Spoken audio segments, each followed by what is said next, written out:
kayo na gustong itanong, pwede nyo pong i-post sa Zoom natin, sa chat box ng Zoom, at saka doon naman po sa mga participants natin na nasa kanilang mga tahanan or opisina na through the Facebook page po namin, you can join us and also participate by posting your questions kung may mga issues kayo sa Port of NAIA. So, yun po. And para hindi na tayo masyadong magtagal dahil medyo masalimuot at saka magandang topic po natin ngayon dahil majority ng ating mga stakeholders ngayon ay gumagamit ng sistema na to na ini-implement ng Bureau of Customs. Ito po yung Automated Bonds Management System and also yung mga previously na issues natin regarding sa tagging arrive at saka tagging release ng mga cargos na dinadala natin sa ating mga port of destination or free ports or BESA zones. So yun po, para sa mga participants natin na nandito ngayon, please feel free and let us actively participate para po mas maganda, mas productive at mas ma-empower tayo sa malalaman at matututunan natin ngayong araw na to. So we are now requesting our beloved district collector. It is my honor to present to you our hardworking, hindi na papagod ang aming butihing collector. Every week, kailangan mayroon kaming na ma-accomplish para tuloy-tuloy ang trabaho sa Bureau of Customs despite the pandemic. So may I present to you our beloved district collector, Carmelita M. Talusan, para sa kanyang opening remarks. Ma'am Mimel, good morning po. Good morning. Thank you, Arnold. I'm very happy to see everyone once again. This is actually our 4th webinar for Bureau of Customs and NAIA. So I'm very glad that there's a lot of participants now. And I was given the list, of registered participants, and we have around 146 registered participants. And for the information of everyone, para alam nyo din kung sino yung mga naka-tune in ngayon, meron tayong participants from the group of mga customs brokers, importers and exporters. We have guests from Department of Finance, Revenue Office. We also have participants from Export Development Council. Meron din tayong mga nag-register from Philippine Ports Authority. And Philippine Ports Authority also from Batangas. And CAB, Civil Aeronautics Board, Motor Trade Life and Livelihood Assistance Foundation, DILG, meron din, Philippine Ports Authority, and Port Police Department, Air Force, and the MIA Airport Ground Operation and Safety Division, and a lot of students and academe and other government agencies. So I'm very glad that you showed interest to listen to our speakers for today. We have two competent resource speakers who's been with BOC for quite a while. And we also have resource persons para to answer all your questions later on. I hope you will have a fruitful webinar, and all your questions just type in sa chat box, or you can suggest kung ano man po ang dapat improvement pa namin dito sa Port of NAIA. So in behalf of our Customs Commissioner, Commissioner Leonardo B. Guerrero, salamat po sa inyong interest, and rest assured that we will continue to improve our process. So kung ano man po yung mga inputs that you can suggest later on, just inform our resource speakers as we continue with our webinar. So thank you and good morning, and enjoy the webinar for this morning on our operations. Thank you.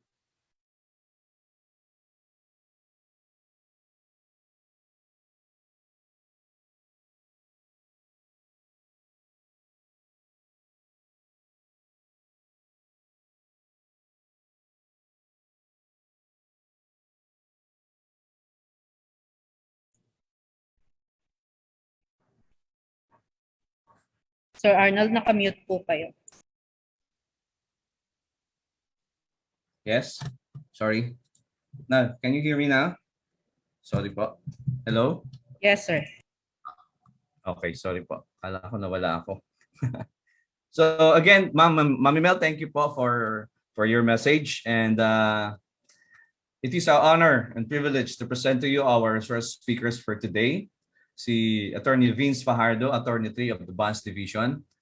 He will be presenting to us the ABMS, and si Sir Julius Altiche naman dun sa CMO 07-2015, yung tagging ng arrival sa E2M system natin ng mga transshipment cargos natin. So without much further ado, may I present to you our presenter for today, si Fajardo ng Bonds Division po. Sir Vince? Hi, good morning everyone. Malinaw naman po yung audio ko.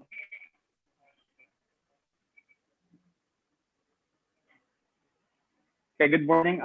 For this presentation, for this morning's presentation, I'll be discussing with you the CMO 30-2020, which is the guidelines for the implementation of the General Transport Bond through the Automated Bonds Management System, or the ABMS. So for this morning's presentation, to get a better understanding of this topic, next slide, please. Topics, no? Next slide, please. So first of all, we'll be going through an overview of what bonds are. Previous slide, yung summary. There.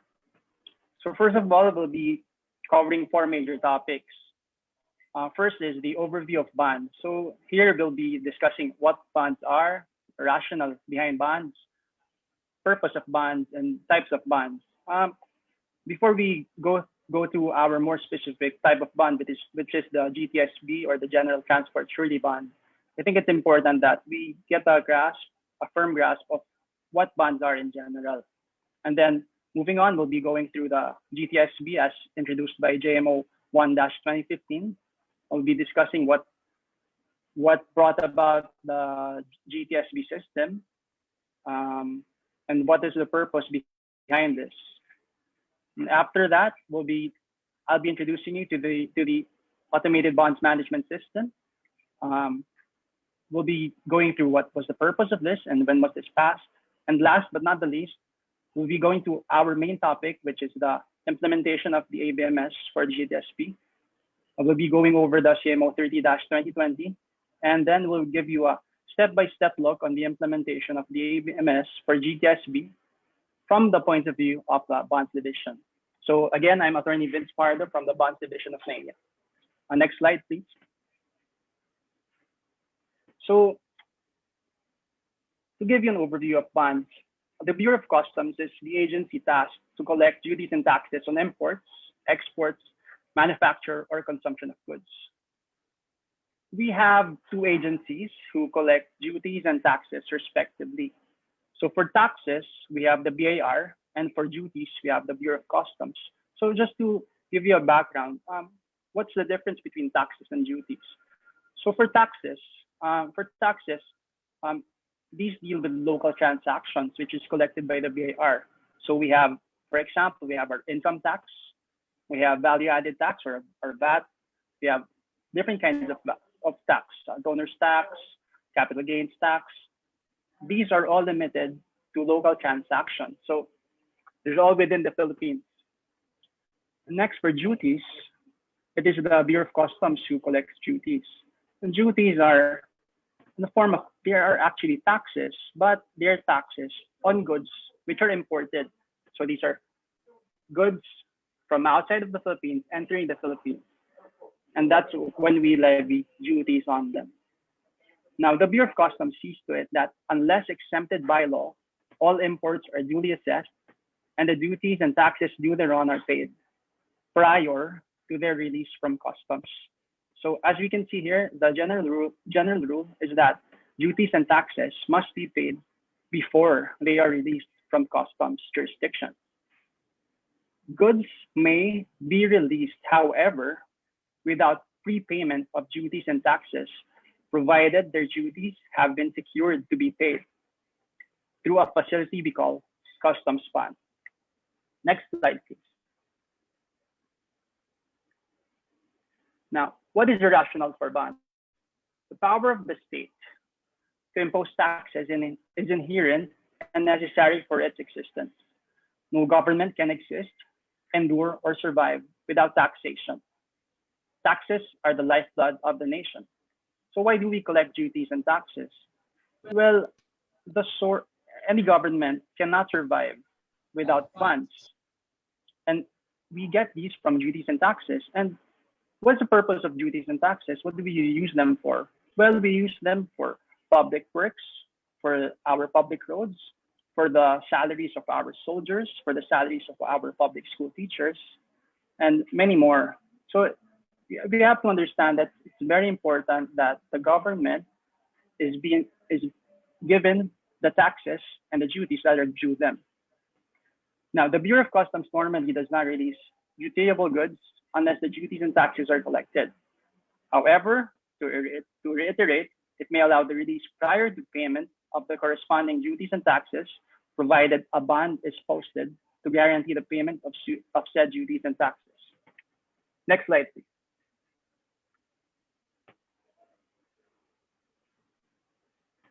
Now, what is a customs bond? A customs bond is a facility that secures the interest of the government wherever collection of duties and taxes are required. An undertaking wherein the principal or the importer and the surety company, subject to conditions, bind themselves jointly and severally to pay the Bureau of Customs the amount of the bond if the former defaults in its undertaking. Now, the term jointly and severally, it means it is a solidary obligation. And in law, it is defined as wherein the obligation of the principal or the importer becomes one and the same with the obligation of the surety company or the insurer or the insurance company. So in case that the principal or the importer defaults in its payment, the Bureau of Customs can go after the insurance company itself, even though technically it is the obligation of the principal, but because of this surety bond, because of this bond system, and because of the solidary liability, now we can go directly to the surety company. Now, the importer defaults when it fails to comply with the conditions of the bond or to pay the customs duties, taxes, and other charges in connection with the importer, warehousing, and disposition of such article. Next slide, please.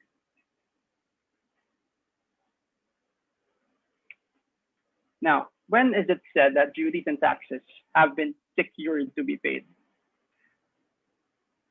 When the importer has posted a bond and that bond is accepted by the collector of customs, the duties and taxes due the merchandise are said to have been secured to be paid. Now, as we can see with this, with a surety bond contract, normally contracts have two parties. So we have the principal and the surety company. But with customs bond, there are actually three parties. The third party being the government as represented by the district collector. So it is very important that for the bond policy to be valid, it has accepted by the Bureau of Customs as represented by the district collector.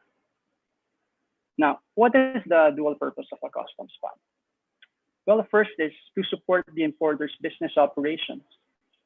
And the second is to secure the interest of the government in terms of duties and taxes. Next slide, please.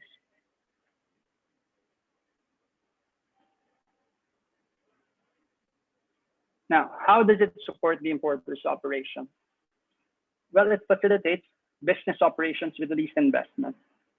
It eases the cash flow of the company, and it reduces operational costs. So, like with the GTSB, when an importer secures a surety bond, instead of having to pay the assessed duties and taxes, the importer can just pay a principal to the surety company. Let's say the amount to be secured is 1 million, which is the minimum for GTSP. In its place is the importer just posts, let's say, amount of, I think, 8,000, 6,000 pesos, it really depends. So for that amount, you become secured for 1 million pesos. So it really facilitates the business operations of the importer, because with a minimum amount, you're able to sleep, you are able to be rest assured that your shipment is duly secured by this surety bond. Now, how does it secure government interests? Well, it ensures that the items for manufacture and or export are actually used in the manufacture of exportable goods.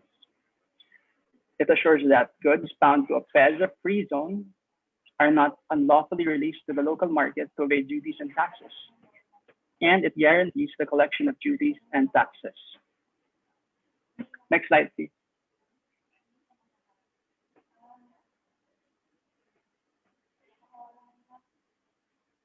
Now, what are the types of customs bonds? The specific undertaking, the validity, and the amount of the particular bond varies according to each type of bond. Each of these aspects are under the classification of each bond. Customs bond may be categorized as follows. Specific of single shipment bond, for example, re-export or a surety bond. Second is a general bond. We have Section 802 of the CMTA, which is the warehousing bond. And we have chargeable bond. And according to the nature of undertaking of the bond. Now we have performance type, example, supervision fee for CVWs or GTSBs for a common carrier. And we have compliance type, for example, customs brokers bond. And last is we have guarantee payment type, for example, surety bond to guarantee deferred payments of duties and taxes under various tax exemption or tax incentive laws. Next slide, please.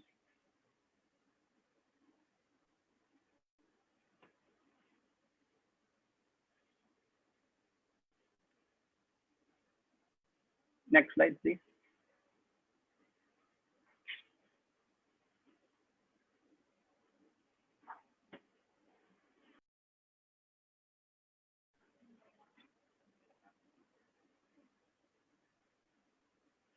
Just wait for the share screen of the PowerPoint presentation.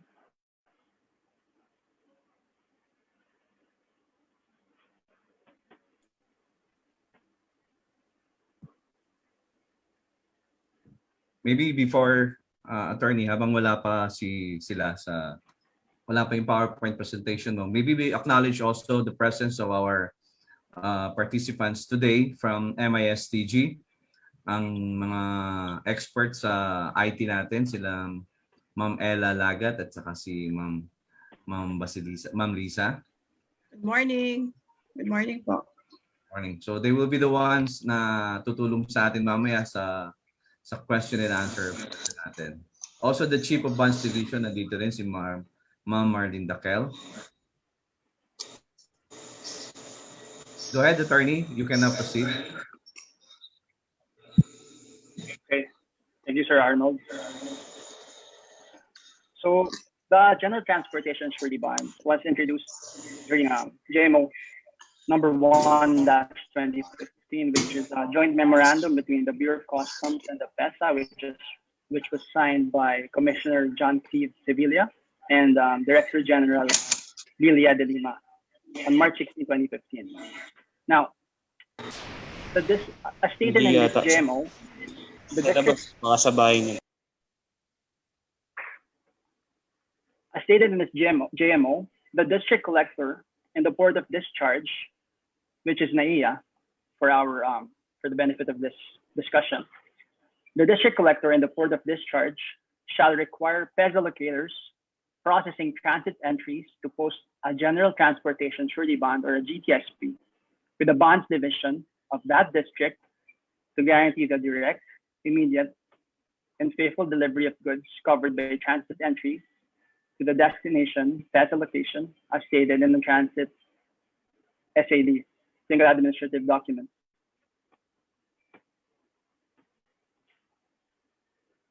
So, okay, even if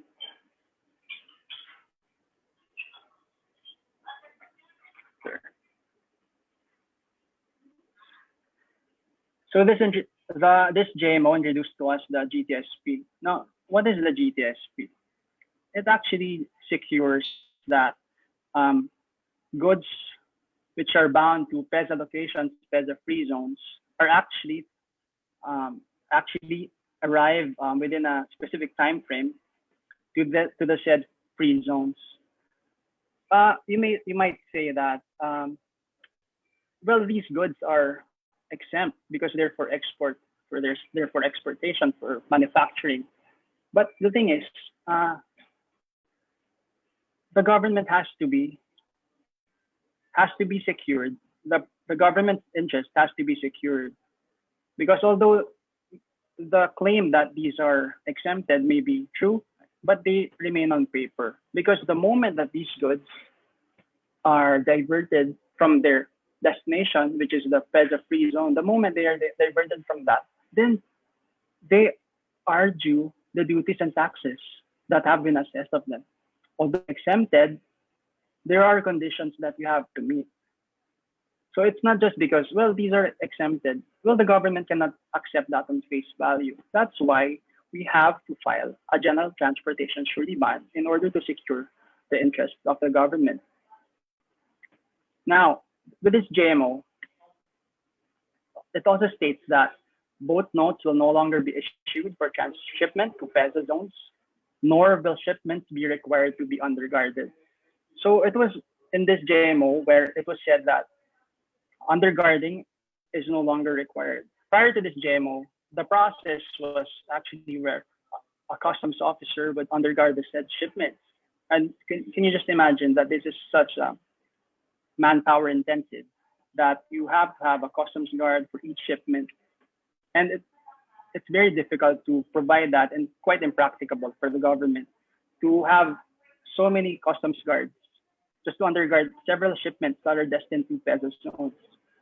So the JMO signed by PEZA and BOC sought to remedy this through the posting of a general transportation surety.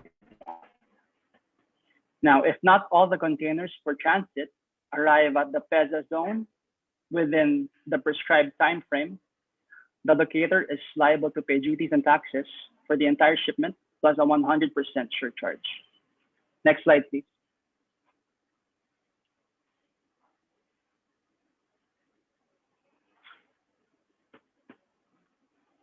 Upon effectivity of this JMO, each PEZA locator shall post a general transportation surety bond in each port of discharge in which shipments arrive, with a face value of the hire of 1 million pesos, or a computation of the dutiable value of imports admitted in the last 3 months, whichever is higher.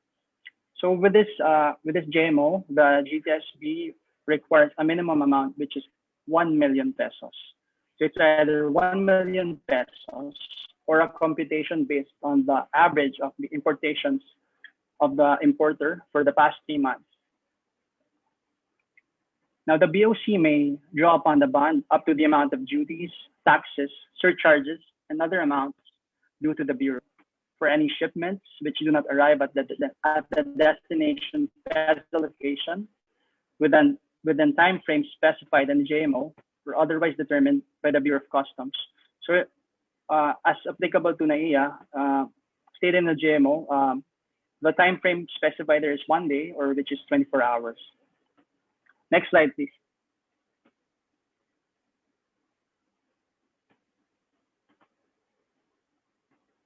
So now that we've discussed bonds in general and the general transportation surety bond, let's discuss now what the ABMS is, or the Automated Bonds Management System.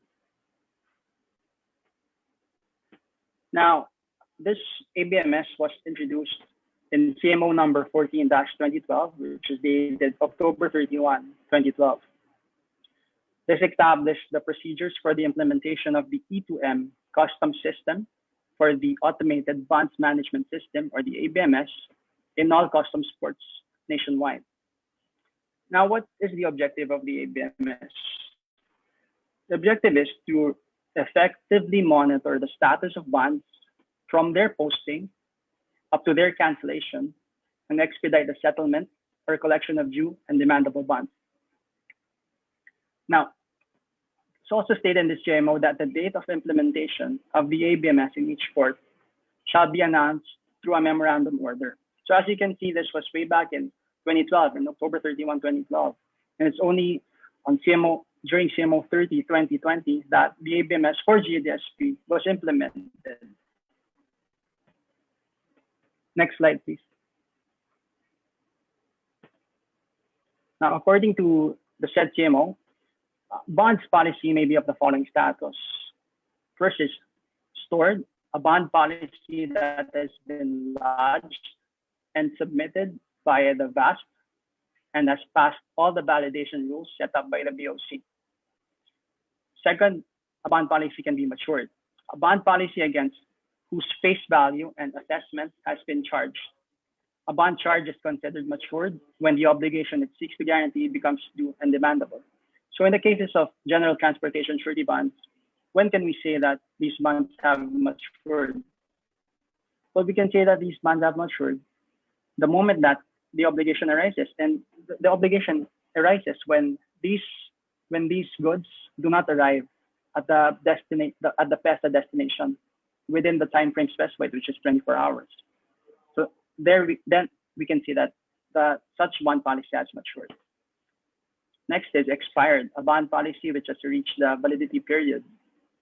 For GTSB, the bond policy expires on January 31st of the following year. So past January 31st of the following year, the GTSB can be considered as expired. And outstanding, bond charge awaiting liquidation within the allowable period. Okay, next slide, please. Now, guidelines for the implementation of the general transport bond through the automated bonds management system, which was introduced to us in CMO number 30-2020, dated December 16, 2020. Now, what are the objectives of this CMO? Lifting these directly from the said CMO to implement the automated bonds management system for ABMS for general transport surety bonds in all custom ports. Now, this CMO is specific only to GTSB. Like for re-export surety bonds, there was a CMO in 2018 for the application of the re-export surety bonds for ABMS. So for this year, for 2020, for December, for the CMO, this is only specific to general transportation surety bonds. Now, to provide a detailed instruction to declarants, brokers, importers, accredited value-added service providers, surety companies, and BOC personnel on the customs processes to be observed under the ABMS for GTSP. Next slide, please. Now, what is the automated bonds management system? It is an automated bonds management system, which is bureau-wide system for processing bond transactions established pursuant to CMO number 14-2012. The most important is that it monitors and ages bond balances and flags those that have matured. As we are moving towards modernization with the dawn of technology, this really helps the Bureau of Customs to monitor these bonds, because prior to the ABMS, for GTSB, these had to be done manually. The port of destination, the PESA location in the destination, the customs officer there has to report to the deputy collector for operations of the port of discharge that the shipment has arrived, that it arrived within the said time frame. Well, this expedites those processes because it becomes automated that the moment that it arrives at the destination through the ABMS system, the authorized customs officer there will just tag it as arrived. So we'll be looking into that more to the next slide. Next slide, please. Now, surety companies shall apply for GTSP in the port where the goods are discharged and shall only be used at the port that was applied for. When creating a bond account with a VASP, the port must be explicitly specified. A bond policy number cannot be used if it already exists in the system. Approved transit bond policy can be applied to multiple electronically lodged goods declaration of the importer as long as the policy bond has sufficient funds or available amount. So here we can see that the GTSB has to be specific to a port. It cannot be GTSB for MICP or the Port of Manila, and then you will use it in the Port of NAIA. It really has to be specific to that port. And although you have to know that the GTSB can be applied to multiple shipments as long as the GTSB filed has sufficient amount, has sufficient funds.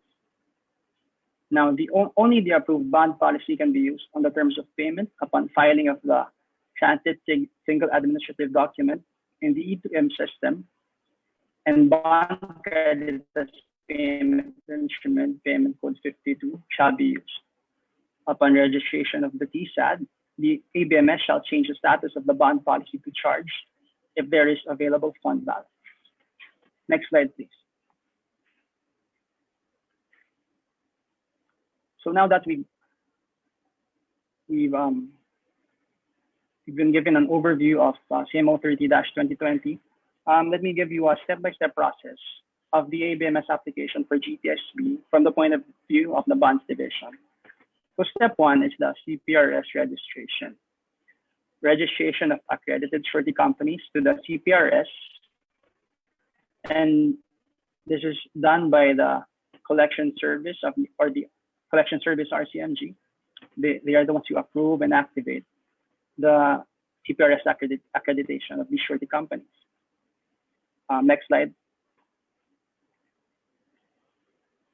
Step two, filing of the GTSB by the approved accredited surety company. Now, the surety company or authorized representative submits original hard copy of the bond policy and other supporting documents to the bonds division of the port where he transacts. The bond examiner receives the original hard copy bond policy and checks for the following: authenticity, validity, and completeness of the submitted bonds and the supporting documents. So in this step, it's all hard copy. The ABMS will come afterwards. So it's hard copy and then ABMS. Next slide, please. Step three, approval of the hard copy of the GTSB policy. If the bond examiner finds the supporting document sufficient, he stamps his name and affixes his signature in the bond's filing form, then endorses the same to the chief bonds division. The bonds chief reviews the bond application and if found to be complete and sufficient, stamps his or her name and affixes signature in the bond's filing form. He then endorses the same to the district collector for approval. So this is the process of the hard copy of the GTSB. So it is checked by the examiner, and then it is reviewed by the bonds division chief. And lastly, it is approved or accepted by the district collector. Once approved, the bond policy may now be stored in the ABMS. Approved bond policies filed on the current year at the port of discharge will expire on the 31st day of January of the following year. So if you file a GTSB now, the expiration date is January 31, 2022. Next slide, please. Now, step 4, ABMS examination and approval.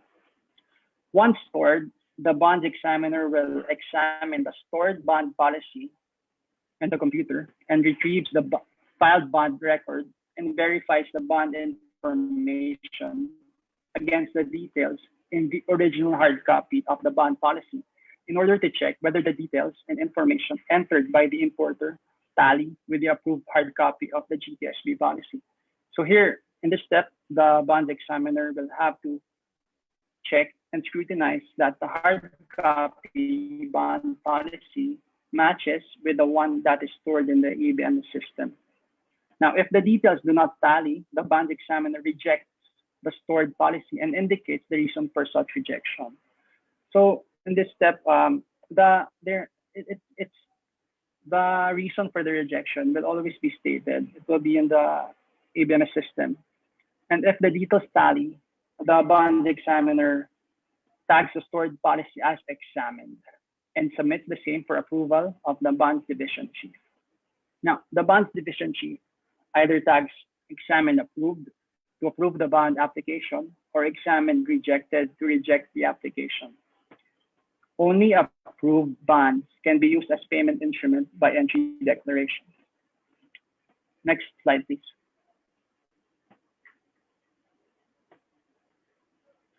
Now, step 5, the ABMS charges and checks sufficiency of bond policy.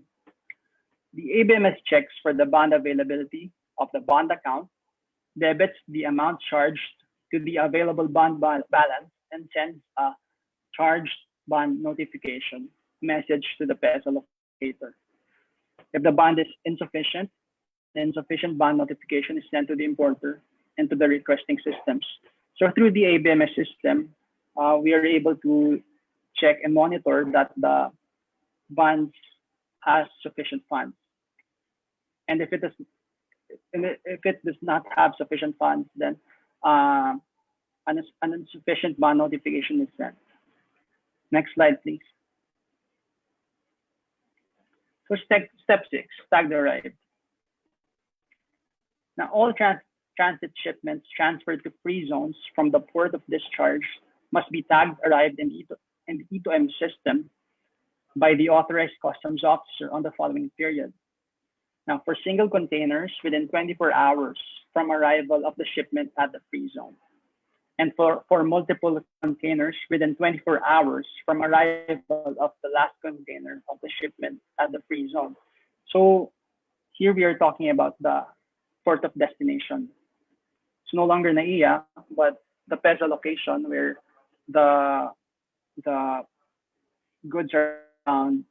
So here, the authorized customs officer has to tag the said shipments arrived within these time frames that are indicated, which is 24 hours from their arrival or 24 hours if multiple containers from the arrival of the last container in that free zone. Once the TSAD is tagged arrived by the customs officer at the port of destination, the ABMS shall automatically revert the amount charged to the original bond balance. So here we see the flow back of the bond balance, the bond fund, automatically once it is tagged arrived by the authorized customs officer at the port of destination. Next slide, please. Now, final provisions. Any alarm raised in the electronic tracking of containers cargo track system must be reported accordingly pursuant to the CMO number 4-2020. The failure of the importer to cause the timely arrival of the GTSB secured containers at the destination without valid reason shall be sufficient ground for a feature of the bond.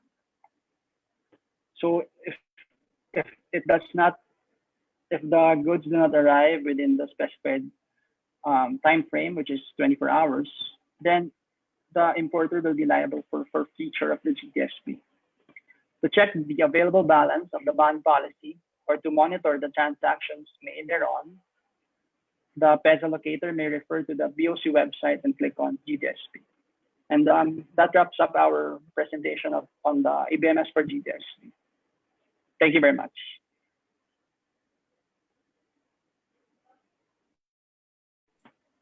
Thank you, Attorney Fajardo. That's a very comprehensive presentation. Though may mga technical na mga terms, but at least na-clarify, naliwanagan kami doon sa na-discuss niyo po. So to discuss further and to elaborate yung process ng customs transit process, and as aligned doon sa na-discuss ni Attorney Fajardo, it is our privilege to present to you our next presenter, si Julius Altiche, and he is also the head of the Customer Care Center, na kung saan yung mga queries and issues na nire-raise natin, particular sa Port of NAIA, siya po yung humaharap. And before we call again si Julius, Sir Julius, we also acknowledge our Deputy Collector for Operations, si Attorney Lilibet Sandag, who is also present today. Si Ma'am Lulu ng Collection Service, nandito rin po siya. Ma'am Lulu, thank you for joining us. So, powerhouse po ang Port of NAIA ngayon. And also from the group of MISTG, ang aming site manager, si Sir Dong Cordova, nandito rin po para kung may mga issue tayo na maitatanong, ay madali ho naming may bibigay sa inyo yung kaliwanagan. So with that, may we request our presenter for today, si Sir Julius, to discuss the customs transit process system natin. Sir Julius? Hello, good morning. Maraming salamat, Sir Arnold, sa warm na pagpapakilala again. Sana po sa ating mga taga-subaybay at sa ating mga participants ngayong araw, wag pong manawa sa amin. Ano po? Paulit-ulit man po kami nandito. Anyway po, magandang umaga po sa ating buting na kolektor, no? Sa ating mga post po, nakasama po ngayon dito sa ating webinar na pang-apat na po. Anyway, I'm here po to discuss the customs transit process with regard na rin po in connection with the transit po, no? Dun sa mga PESA, eco zones, report, or even po sa mga different kinds ng ating transit po na transaction with the Bureau of Customs. Next slide, please. So, in here, we have the objectives po, no? To learn the governing customs rules, regulations, policies, and procedures on customs transit and free zones. So, also to discuss about the movement of goods within the customs territory that admitted to free zones. Next slide, please. So, what is the difference between transit and transshipment? Before, if you remember, lalo na po yung mga matagal na po sa mga transaction with PESA, with eco zones, special economic zones, no? Normally, tawag po natin this is transshipment lang. No? Hanggat wala pa po before na nakukuha tayo from even CMTA, no? Nung lumabas yung CMTA, na-define po ang transit and transshipments. No? In connection with na rin po with RKC or Revised Kyoto Convention po. So na-define po kung ano po ang transit at kung ano po yung transshipment. So next slide please. So ito po yung pinagkaiba nila. So yung transit, this is the customs procedure under which goods in its original form are transported under customs control from one customs office to another or to a free zone. So that is from section 102 of CMTA, subtitle RR, no? Or subsection RR. Whereas yung transshipment po, this is the customs procedure under which goods are transferred under customs control from importing means of transport to the exporting means of transport within the area of one customs office only. So ano nga pinagkaiba? Okay, tingnan natin. Ang transit po, ito po yung paglipat, no? ng goods, no? From one customs control. For example, we do have the so-called port to port. So that's transit po, no? So that's normally yung model of declaration natin dyan, lalo na po sa ano. Sorry kung I've been telling you with some technicalities with the lodgement of goods declaration. So that's 8PP ang tawag dun sa code. So transit port to port. So ito po, lumilipat lang po ito yung goods from one customs territory to one customs control to another. Just like dun sa free zone, which we call as admission. So later, we will discuss about admission. Transshipment naman, this one is, ito yung kilala natin before, no? Bigyan natin ng emphasis, yung local transshipment tsaka foreign transshipment. So this transshipment refers all about the foreign transshipment. Whereas ito po, talagang dinaanan lang po yung Pilipinas. Hindi po ito lumabas ng customs territory. No? So only one customs office po ito. So for example, wala pong direct na biyahe yung isang shipping line. So dadaan po muna siya ng Pilipinas para makakonect po siya papunta sa ibang destination niya, sa country of destination niya. So yun po yung transshipment. Next slide, please. So again, I just list here the governing issuances po. Hindi ko na po inisa-isa, napakarami, lalo na yung sa Republic Act 1716, meron pong mga connection yan sa mga pre-ports po natin. But still, almost the same process po. So, nagugat po yan before din ng RA 7916, existing na po yung SBMA or yung Subic Bay Metropolitan Authority. So, it's just composed of other RA po. No? Later, we will discuss that. So, especially the Republic Act or RA 1716, the Special Economic Zone Act of 1995, as duly signed by no less than our President Joseph Ejercito Estrada, former president. Okay, so in addition to that, meron din pong na-issue before na JMO, or mas sanay tayong JMO base sa Joint Memorandum Order 1-2010. Yan po ay hindi rin covered pa yung online process. I just tackled here all the online process kasi po as we observed, no, papunta na po tayo doon doon sa mundo ng innovation, which is more on computers. So I just discussed starting with JMO 1-2015, also as amended by JMO 1-2015A. So sa 1-2015, this was implemented by CMO 8-2015. Also in addition to that, itong 2015A, clarification po ito ng Section 7. Ano po ba ang Section 7? Ito yung nagkakaroon tayo ng problem ngayon, nagiging topic po natin, just like yung, ito po yung diniscuss ni Attorney Pajardo, na Section 7, that's the GTSB, or the General Transportation Surety Bond. No? So, yan po yun, kaya na-create naman po yung GMO 1-2015A. So, next slide, please. So again, governing issuances. We do have the Customs Memorandum Order 7-2015, whereas we find the on-tagging of the arrival of transshipments in E2M, monitoring of arrival of transshipments, and filing of entries for transship cargo. Kung makikita niyo po dito, mga issuances po prior of the CMTA, what we use is transship. No? So transshipment. So normally transshipment po ang nakasanayan natin doon. Whereas ngayon po ginagamit natin is transit na po. So Republic Act 10863 or the CMTA, no, or brevity. So Title 6 discusses about the customs transit and transshipment. So makikita niyo po dyan, including the Title 8, the Chapter 3 is the pre-zones po. No?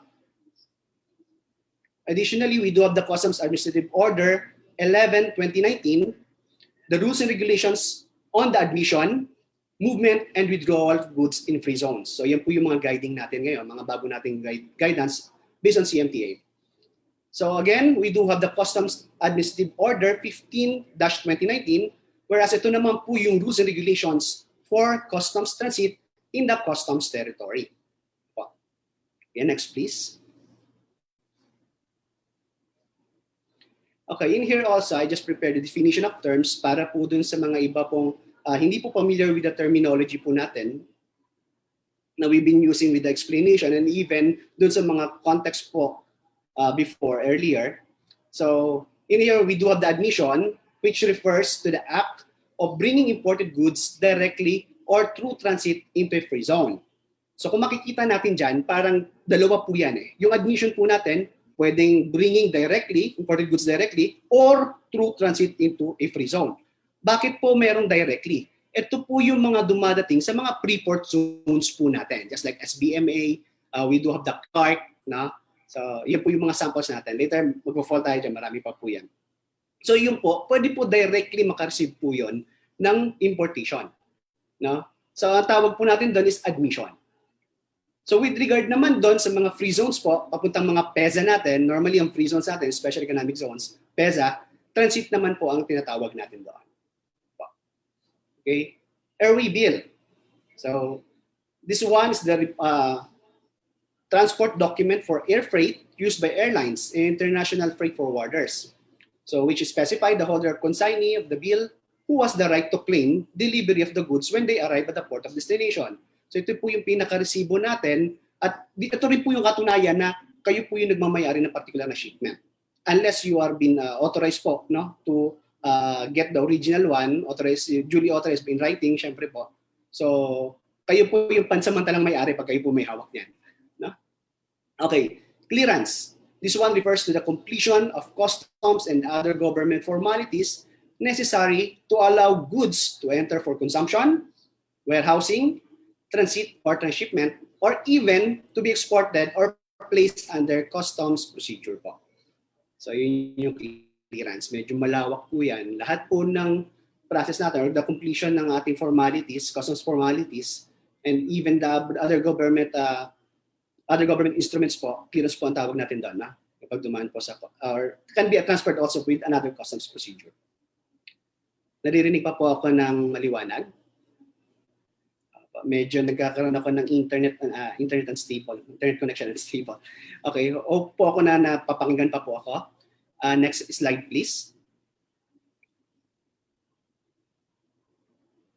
Thank you po sa pag-confirm sa chat na naririnig po ako. Next slide please.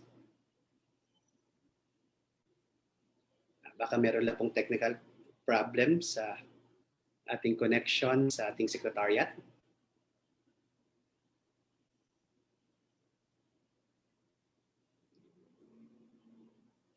Next slide, please.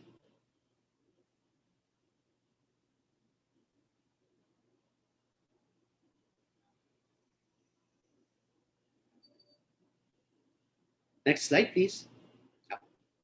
Alam po, medyo may technical problem lang po. Ano po?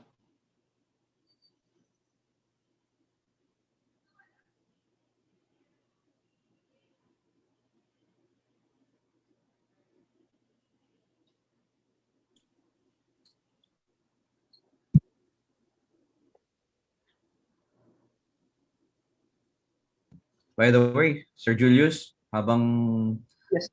hinintay natin yung bumalik yung screen mo, we also acknowledge yung mga vast peace representative natin ngayon. Nandito rin sila to witness and also observe and assist us kung may mga isyong technical, particular sa pagtataging arrive ng mga shipments na dumadaan sa ating mga puerto.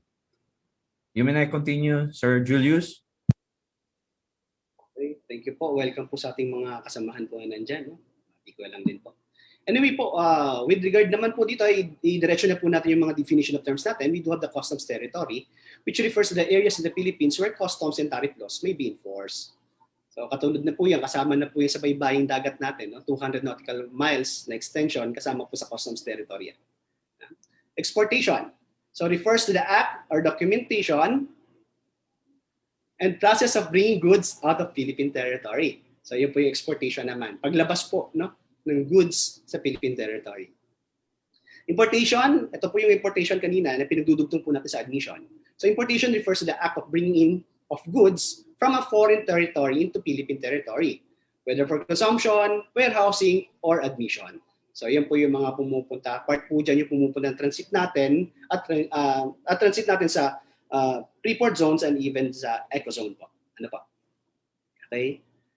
Po, next please.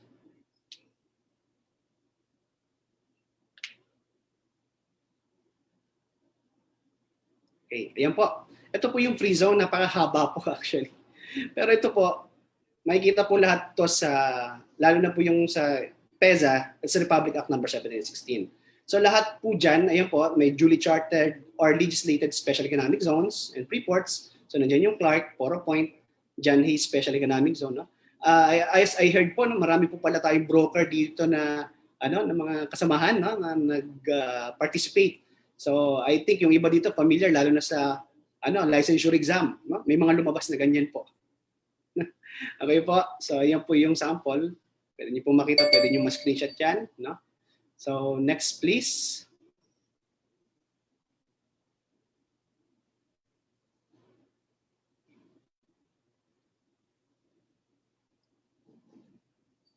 Okay, may mga nagpapa-shoutout. Okay. Sige po, later po magpapa-shoutout tayo kay Sir Arnold, na ang ating dakilang moderator. Next slide, please. Maraming salamat po sa pakikinig.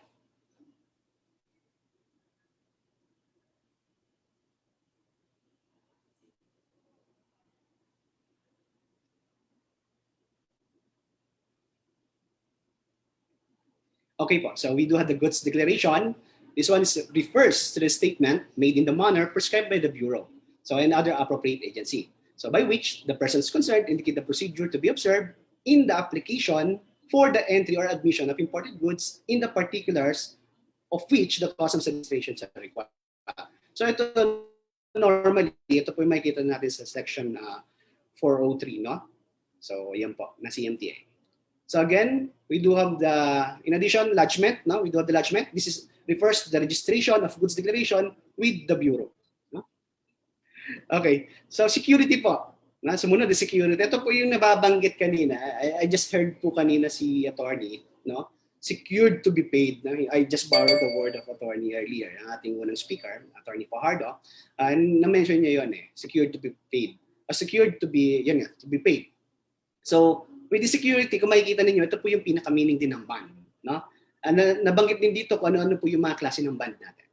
So, part niyan is any form of guarantee such as surety bond, cash bond, standby letter of credit or the LC, irrevocable letter of credit, which ensures the satisfaction of an obligation to the Bureau. So, yun nga po di ba meron tayong secured to be paid. So, kahit hindi naman po bayad ng duties and taxes sa mga zones natin pinapayagan po yan ma-deliver as long na sinisecure niya rin naman po yung payment or yung obligation niya sa gobyerno through Bureau of Customs. Next slide, please. Okay, so I just prepared general information for the information of all. No? So all PESA locators importing goods for transit from any port of discharge to any PESA locations must file a transit goods declaration through the Bureau of Customs E2M system at the port of discharge where the goods arrive. So yun po, requirement po yun. Hindi po yan na pag dumating, i-transport na kagad. Hindi po. No. So ito po yung one of the requirement. Kailangan po tayo ay mag-file ng transit goods declaration. So, in addition, a transit permit is required for goods transported under customs transit. Anyway, however, transfer of goods in customs transit from one means of transport to another shall be allowed, provided that any customs seal or fastening is not broken or tampered. Ito pong sample nito, itong second paragraph po natin. Me po kasi naka-assign rin po ako at the same time sa Customs PESA Clearance Office. So ngayon po, nag-ano po kami, meron tayong mga clients na Mindanao-based. Dumadating po dito sa NAIA. So what we did is that, ayun nga po, sinisecure po natin. Ito po yung example niya dun sa second sentence na second paragraph. However, transfer of goods in customs transit from one means of transport to another shall be allowed. So normally naman po yan, yung iba dyan nagba-by sea, so dumating ng or kaya by sea by air, so doble po. Allowed po yon as long na yung custom seal or fastening is not broken or tampered. And I think this one, applicable po din ito sa e-track natin. No? So hindi na po mag-discuss further ng e-track, which is na-discuss na rin po earlier. So next slide please. So PESA locators shall be fully responsible for the actions of their designated responsible officials, personnel, and their authorized representatives, and shall provide them appropriate ID cards and written authorizations to act and sign official documents on behalf of the company, as well as pay the required BOC and PESA fees in connection with the clearance, release, and transfer of their transit goods from the ports of discharge to their economic zone destination. So ayun po, yung liability po, fully responsible po ang ating mga PESA locators dun po no sa mga authorized representative nila or representatives. Okay? Next, please. Okay. When goods are admitted and withdrawn, na? So kapag nagkaroon tayo ng admission, that will be admitted. So in here, you will see imported goods shall be admitted in a pre-zone when the goods declaration together with required documents as required by existing laws and regulations are electronically lodged with the Bureau. So yan po yung in connection dun sa ating GMO po, no? BOC PESA GMO 1-2015. No? So yan po electronically lodged. So imported goods shall be withdrawn from the free zone for entry to the customs territory when the goods declaration is electronically lodged together with required documents at the time of withdrawal from the free zone. So again, nilalodge din po yan. No? Okay, next slide please. So exemption from duty and tax of goods in free zones. So ito again, unless otherwise provided by law or in accordance with the respective laws, rules, and regulations of the free zone authorities, goods admitted into a free zone shall not be subject to duty and tax. So unless po dapat yan, nasa list of importables niyo yan, dapat yan, may IP yan. Pag wala po, syempre, bayad po tayo ng tax. Okay, next slide please. So I think, okay, ito, initial requirements. I just prepared initial requirements for the processing of the PESA shipments. No? So for example, we do have the enrollment of PESA locators with PESA and PESA accredited value-added service providers, or what we call VASP. No? So currently, kung siguro hindi pa ako nakakamali, no? 3 po yung VASP natin. We do have the eConnect, the Intercommerce, and the CDEC. Dito, nabanggit ko rin lang po yung initial requirement kasi ngayon, required po tayo na, and even before naman din, ngayon naman po is General Transportation Security Bond, or AKA, also known as ABMS, or the Automated Bonds Management System. So nilagay ko rin lang dyan po yung formula. At the same time, dapat po not below 1 million po, no? Ang ating GTSB. Mas kilalang GTSB ang tawag. Okay? Next slide please. Okay, so ito po yung shipments process natin. I just prepared, I think this is 5 steps po, no? 5 process hanggang po makarating po dun sa zone. So, in connection with JMO 1 2015. So, electronic lodgement. Kaya po kanina, initially, kailangan natin yung VASP, kailangan mag-enroll. Kasi po, doon din magfo-fall na kailangan may CPRS kayo, just like sa ABMS. Dapat may CPRS po yung PESA entity natin, or the PESA locator. So, electronic lodgement requires the lodgement or the application for electronic import permits. No? So again, BESP po ang gamit dyan. Then authorized representatives of PESA locator shall lodge a transit goods declaration in the BOC A2M system through one of the BOC accredited value-added service providers. So ayun din po, ginagamit din po kasi yung BESP sa pag-lodge po ng ating transit goods declaration.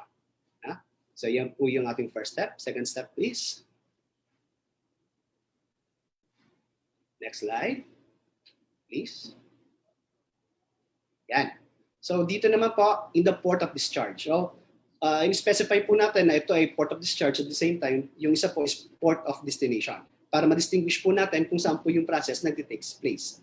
So, in this one, PESA locators authorized representative shall bring the printout of its approved EIP and corresponding invoice to the joint PESA Customs Office. So, PESA staff will evaluate its authenticity, stamp, and sign it. So the PESA locators authorized representative shall also pay any PESA processing fees. Ngayon po ito, I think baka may mag-react, sir, hindi na ginagawa ngayon yan eh, wala na, electronic na. Yes, kaya po nabanggit ko po kanina doon sa ating unang mga slides na we are innovating. So very good for us dito sa Pilipinas na nag-innovate po tayo and using the IT, no? Ating IT systems. So ayan po, yung issuance po ng EIP natin, no? Meron na po kayong email kay PESA, no? So nag-i-email na lang kayo. So doon na rin sinesend yung requirements. So pagbalik po with endorsement yan. No? Okay po, next please.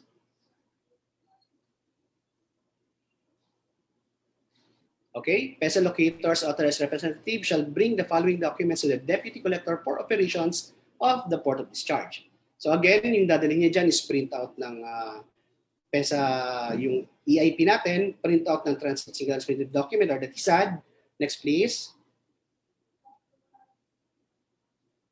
Okay, bill of lading or airway bill, invoice, packing list, and any goods or transshipment entry or transit goods or transit entry or regulated products, the licenses, permits, and or clearances issued by the appropriate regulating agency.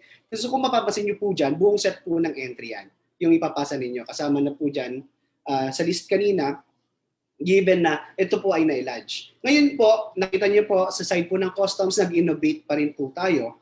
We do have the CMO 8/2020, whereas doon po ay sinasabi pong no face-to-face transaction natin. So online filing of goods declaration.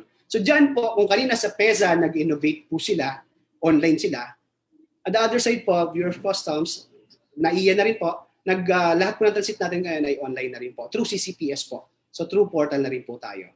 So nung una, hindi rin po natin inakala na kakayanin. Pero nung nasimulan po, medyo nahirapan, birth pains po tayo, pero nung nasimulan po, dire-diretso na ngayon, nawa po ng Diyos, wala na po tayo masyadong problema. No? Maraming salamat po sa tulong ninyo at sa pagkaunawa ninyo sa atin at sa proseso. No? So at least pare-paras naman sa atin po napadali yung part na yun. Okay, next slide please. So the Deputy Collector for Operation shall. Ito po, no, this was based from JMO 1/2015. Nire-reiterate ko lang sa Deputy Collector for Operation. Dito po yata si Atty. Sanday. Hello po, Atty. Sanday. Anyway po, ito po, itong Deputy Collector for Operations, delegated po ito sa ating examiner, saka sa appraiser po, na-assign po sa operations and even po sa CPCO. So, all of these actions are delegated po. Ano po? Nilagay ko lang po dyan for the purposes of discussion. So, verify the authenticity of the EIP, verify the authenticity and consistency of the printed TSAD with the electronic entry lodged in A2M. Verify completeness and correctness of the documents provided by the PESA locator's authorized representative. After complete examination of the documents, stamps documents verified and signed at the TSAD and on the EIP. Ito po, ginagawa po ito na examiner. Ano po? Yan, malapit na po tayo dun sa inaabangan ninyong tag-release tsaka tag-arrive. Na? Andito po yun. Na? Huwag po kayong malungkot. Na? Anyway po, next slide please. Okay, so dito naman po, customs examiner, customs appraiser can request additional information and documents if and only if these are required to prior performing final assessment. So ensure that all items of transshipment entry or transit entry are covered by an EIP. Ito po yung sinasabi natin kanina, dapat covered po. So calculate the duties and taxes which would be payable. Sabihin nila, taka lang, bakit may calculate dyan? May computation ng taxes dyan. Taka lang po, may kadugtong pa po. If the goods were not duty and tax-free. So yun po yung lalabas na kung wala kayong IP no, dun sa particular goods na yun, wala po sa list of importables ninyo. So more or less, you will be paying tax for that. Okay? Perform final assessment, modifying any fields in the TSAD electronically through the E2M system when necessary. So yung ano naman, yung modification na po yan, in connection with CMO 54-2020. Okay, so after performing final assessment, stamp the TSAD with words, documents verified and sign the TSAD. So yun po. Kung makikita ninyo, before, yun po yung mga process natin. Pero hanggang ngayon, yun pa rin po yung process natin. Nag-online na lang po tayo. Wala na po yung stamping. Bagkus, naging digital na po yung stamping natin. Na pag nagsabi si examiner ng status, ito po, examiner done. Di ba? So yun na po lumalabas yung process na ito. Next slide, please. Okay. Inform the joint PESA Customs Office within the port of discharge that the shipment has been cleared to leave the port of discharge by providing the joint PESA Customs Office a copy of the TSAD or the TSAD PESA stop at the joint PESA Customs Office, which shall stamp the TSAD copy received. So, ibig sabihin po doon, noted po si PESA, no, sa JPC, na meron pong palabas no, na goods for admission to the ecozone na dumaan po sa PESA. Next slide, please. So we do have the PESA locator or authorized representative shall pay transit fee. Ito po yung tinatawag nating CTF. No? So iba pa po yan dun sa ABMS. Yung ABMS po is for the covering of the duties and taxes po or security to be paid po. No? Ito naman po yung normal fees natin. No? So makikita niyo po dito, upon final assessment of transit goods declaration, the E2M prepayment system shall automatically deduct the transit fees payable to the Bureau of Customs from the balance in the prepaid account. So yung guiding principle natin or guiding law natin dyan is CMO 27/2014 with regard dun sa prepaid account. So ang atin po dito makikita ninyo, taka lang, pag wala ng balance, pag wala ng laman, no? Yun po, nagiging problema po yan ng marami actually. No, kaya dapat po talaga yan, ma-monitor po properly. Kung yung deklarant nyo hindi kaya monitor, mag-assign po kayo ng isa man lang tao, no? Bot siguro sa importer side, sa locator side, and even dun sa broker side para hindi po magkakaproblema later on. No? Last week lang, meron pong problema na i-communicate sa akin na ganito kasi lang po, ayun po, tied tayo dyan. Anyway, a PESA locator, its authorized representative, filing an entry through E2M is responsible for ensuring that the balance in his or her prepaid account is sufficient, no, to pay the transit fees and other fees which may be payable on that goods declaration. Ayun po. Talagang ano po yan, responsibility po yan ng PESA locator and even the broker po, yung authorized representative niya. No? Next slide, please.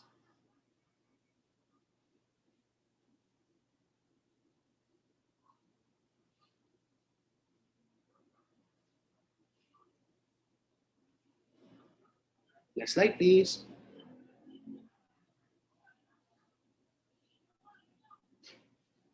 Okay. So, upon payment of the transit fee, mampatras po na isa.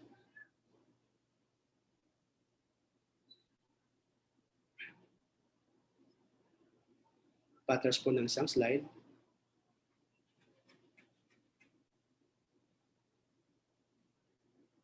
Atras pa po. Yan. Okay na po, ma'am. Thank you. Oops. Pabanti po ng isa. Okay. Okay na po dyan. Dyan na po. Okay. Upon payment of the transit fee, the E2M system shall automatically trigger authorization to release the goods from the port of discharge through the OLRS or what we know, online release system po in E2M. So from here po, makikita ninyo, yung next process kasi natin, procedures to be followed in the destination upon the PESA location. From here po, this sa OLRS, as per inquiry na rin po ito, no? Andyan, nakikinig po ang ating hepe ng banded, no? Ang gumagawa po dapat nito para matag-release, no po? Dapat po para matag-release, warehouse operator po. It's a responsibility of the operator to tag-release the said cargo po. Kasi ito po yung naging problem before, na I think hanggang ngayon po nangyayari, no? Na hindi po natatag-release dito sa port of discharge. Pagdating po sa port of destination, hindi po matag-arrive. Kasi nga po, ang process natin hindi kompleto. So, kami na po makiusap din sa inyo, yung mga representatives po natin, authorized representatives natin, be sure na lang po, bago po no, mag-release ng shipment or during the process ng release ng shipment, sabihan na po nila si warehouse operator na patag-release naman, please. Ayun po. Ano, para hindi po makaligtaan yung tag-release at the same time, pag natag-release siya, pagdating po sa destination, no, later, matag-arrive. So, replenishment po ng ABMS yun. No? Okay, so let's continue. Procedures to be followed in the destination PESA location. So, upon arrival at the economic zone, the authorized representative of the PESA locator shall bring the transit cargo to the customs clearance area for joint inspection by designated BOC PESA officials in the presence of the representative of PESA locator. Okay, may mga, mamaya ako mabasa ng chat na. Si moderator yung ating dyan sa chat. Okay, next slide please. So the PESA locator, its authorized representative, shall provide copies of the processed documents to the customs examiner or other customs officer designated in writing by the district collector. And PESA, so doon po, isasubmit nyo po yung document nyo once na nag-arrive yung shipment. Ano po? Punta kayo sa customs clearing area, no, na designated, pakita nyo pati mga documents niyo. Then the customs examiner will examine the shipment in the presence of representative of the PESA locator. Both customs and PESA representatives shall sign inspected on the TSAD and the PESA EIP prior to its release to PESA. In turn, for release by PESA to the locator. So, ganito po yan. Kapag ito, lahat naman po, walang problema, lahat ng nakadeclare po dun sa goods declaration, tama naman po. Wala pong diferensya. Dire-diretso po, ito po yung proseso. Pero once po na may makita na diferensya during the examination, examiner can prepare an incident report with that findings ng discrepancy, no? And pwede po siyang mag-refer sa kanyang subcourt or sa district collector for the issuance of WSD nung wala po doon sa shipment na yun. Yun po yung process dyan. Pero ayan po, assuming that this process is simplified po at the same time, lahat po ay in order. So yun po yung mangyayari. You will stamp inspected, then ayun po, i-release po yung sa PESA representative. So next slide please. So if the customs examiner or other customs officer, again, designated in writing by the district collector, satisfied as to the accuracy of the transit goods declaration, the customs examiner shall release the shipment to PESA locator. So yun po yung binanggit ko kanina. Kung nasatisfy siya, release na po yan. So ito po yung sa kabilang side naman, the customs examiner on or other customs personnel designated in writing by district collector shall tag the specific transit goods declaration as arrived in the E2M system. So doon po yung process po ng tag release tsaka tag arrive, pagkatapos po ng process with concern do sa clearance natin, no? Natapos po yung process do sa warehouse operator. For the warehouse operator, si authorized representative po, nasabihan niyo si nagsabit siya ng documents for tag release kay warehouse operator. Then after that, pagdating po sa zone, no? Again, may authorized representative from the PESA locator. So lahat po ito, kung nasa-fees po ito lahat, wala pong problema, no? Matatag arrive na po yan. So yun na po, connect na po siya ulit sa ABMS. Ayun po.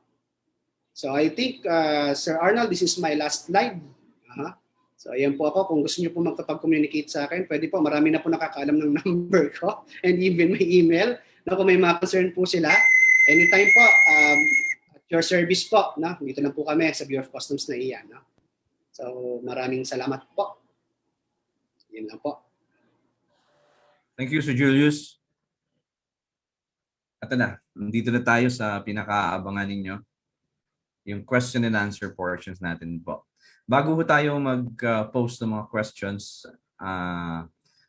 ihihiliran muna po natin yung klase ng questions. Pagdating po sa mga technical side and pagdating po sa mga behavior ng ating sistema, ng E2M system natin, we are honored today na nandito po ngayon yung ating site manager from MISTG and also from the central office na MISTG. Andito rin po sila to assist us and provide us the answers with regards dun sa behavior and yung mga technical issues ng E2M system natin. Second, para naman po dun sa mga customs process na kung saan involved yung mga respective offices like the Office of the Deputy Collector for Operations, the Bonds Division, and sa side po namin sa Customs Bonded Warehouse Division, karangalan po namin na tulungan kayo na sagutin yung mga tanong na ipopost ninyo. And also from the customer or client portal system natin po, andito naman po sa atin si Sir Julius Altiche to answer yung mga questions nyo with regards naman sa processes at saka doon sa discuss niya. So now, let's read the questions from our participants. And thank you po sa pagbibigay nyo ng mga katanungan. And we will try our best na masagot po ng ating mga presenters and guests for today para po sa kaliwanagan ng lahat. Now, this is the question from Ms. Vanji Kapili regarding CMO 1-2015 as amended by CMO 2015-A. Can we be please clarified that even if the expiry of the bond, namely January 31 of the following year, the bond can only be used for importations during the calendar year up to December 31? Maybe we can hear from Attorney Vince Pajardo with regards to dun sa 1-2015 at dun sa validity nung kanilang bond. Sir? Attorney? Hi, yes sir, yes sir. Yes sir, actually nakasulat po sa GMO na ang expiration is January 31 of the following year, but the validity of the bond is within the same calendar year. Ang purpose po kasi bakit January 31 po is to give time for the surety companies to be able to cancel their bonds, and at the same time po, since this is a GTSB po, para po wala po tayong window na wala po tayong GTSB that is in operation, no? Kasi po kung December 31 edi magpa-file pa sila ng GTSB, mayroon butal no? Baka January 30 pa sila ma-approve ng GTSB. May period sila na wala silang GTSB. So kaya po naging January 31. It's just a catch-all provision. Para lang po dito yung GTSB. Yun po. Thank you for the question po, Ms. Vanji. Thank you, ma'am. Humingiti si ma'am. Maganda yung ngiti ni ma'am. Satisfied sa sagot mo. Thank you. From Brian Earl Talia, how many days does it take to process a transshipment at NAIA? Masyadong general yung question ni Sir Brian, but maybe we can ask the head of the customer care system natin, si Sir Julius, with regards to process ng transshipment, ng transit natin sa NAIA. Sir Julius, since naka-online process na rin tayo, maybe we can ask Sir Julius kung gaano katagal from the time na nag-submit sila, nag-process sila ng shipment nila hanggang sa makalabas to. Hanggang sa OLRS lang. Sige, Sir Julius, go ahead. Okay, sir. Nung first week po ng March, as I remember, nag-try na po tayo. Though ang mga issuances po natin before pa was last year pa, 2020. But ayun nga po, sa ibang ports, lalo sa seaports, nag-implement na po sila ahead of time last year pa. Nag-implement din po tayo dito strictly. Nung una po, minado po tayo talagang may birth pains po kahit saan po. But ngayon po, as per checking po, dati po kasi yung mga sa atin, kinukall yung attention natin, dati nakakapag-release sila ng 1 day. So ang akin naman po is yung process ng customs part po. With regard po kasi po si Sir Arnold, sabi niya hanggang OLRS po yung process. Kasi sa customs part po, hanggang doon po talaga. With regard doon sa finding doon sa location of goods, sa warehouse part po kasi yun. But still, we assure you na within the day, nagagawa po yung mga transit entries po natin. As per checking na rin po, as per monitoring na rin po doon sa mga offices po na nagpa-process po ng transit shipments. Maraming salamat. Yeah. Thank you, Sir Julius. I remember that nang magkaroon ng issues with the warehouse sa mga CFWs natin na kung saan nagkaroon ng sinasabi nila na congestion. But the warehouse operators were very cooperative and they proactively resolved the issue na kung saan na nasagot naman nila na yung congestions ng cargos ng releasing nila, particular sa pag-locate hanggang sa ma-release siya, iyon po ay na-resolve naman ng mga warehouse operators natin. So, isa po sa nakatugon yan is yung per pax, yung per cargo warehouse natin. Kasi almost 60 or 70% ng volume ng importation is doon po nanggagaling sa main warehouse ng per cargo po. But the rest of the warehouses po, wala naman tayong masyadong naging concerns.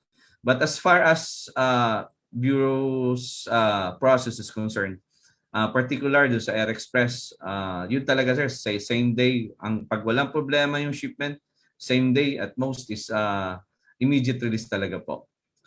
So again, thank you po sa questions ni Sir Brian. We hope na nasagot namin yung tanong nyo.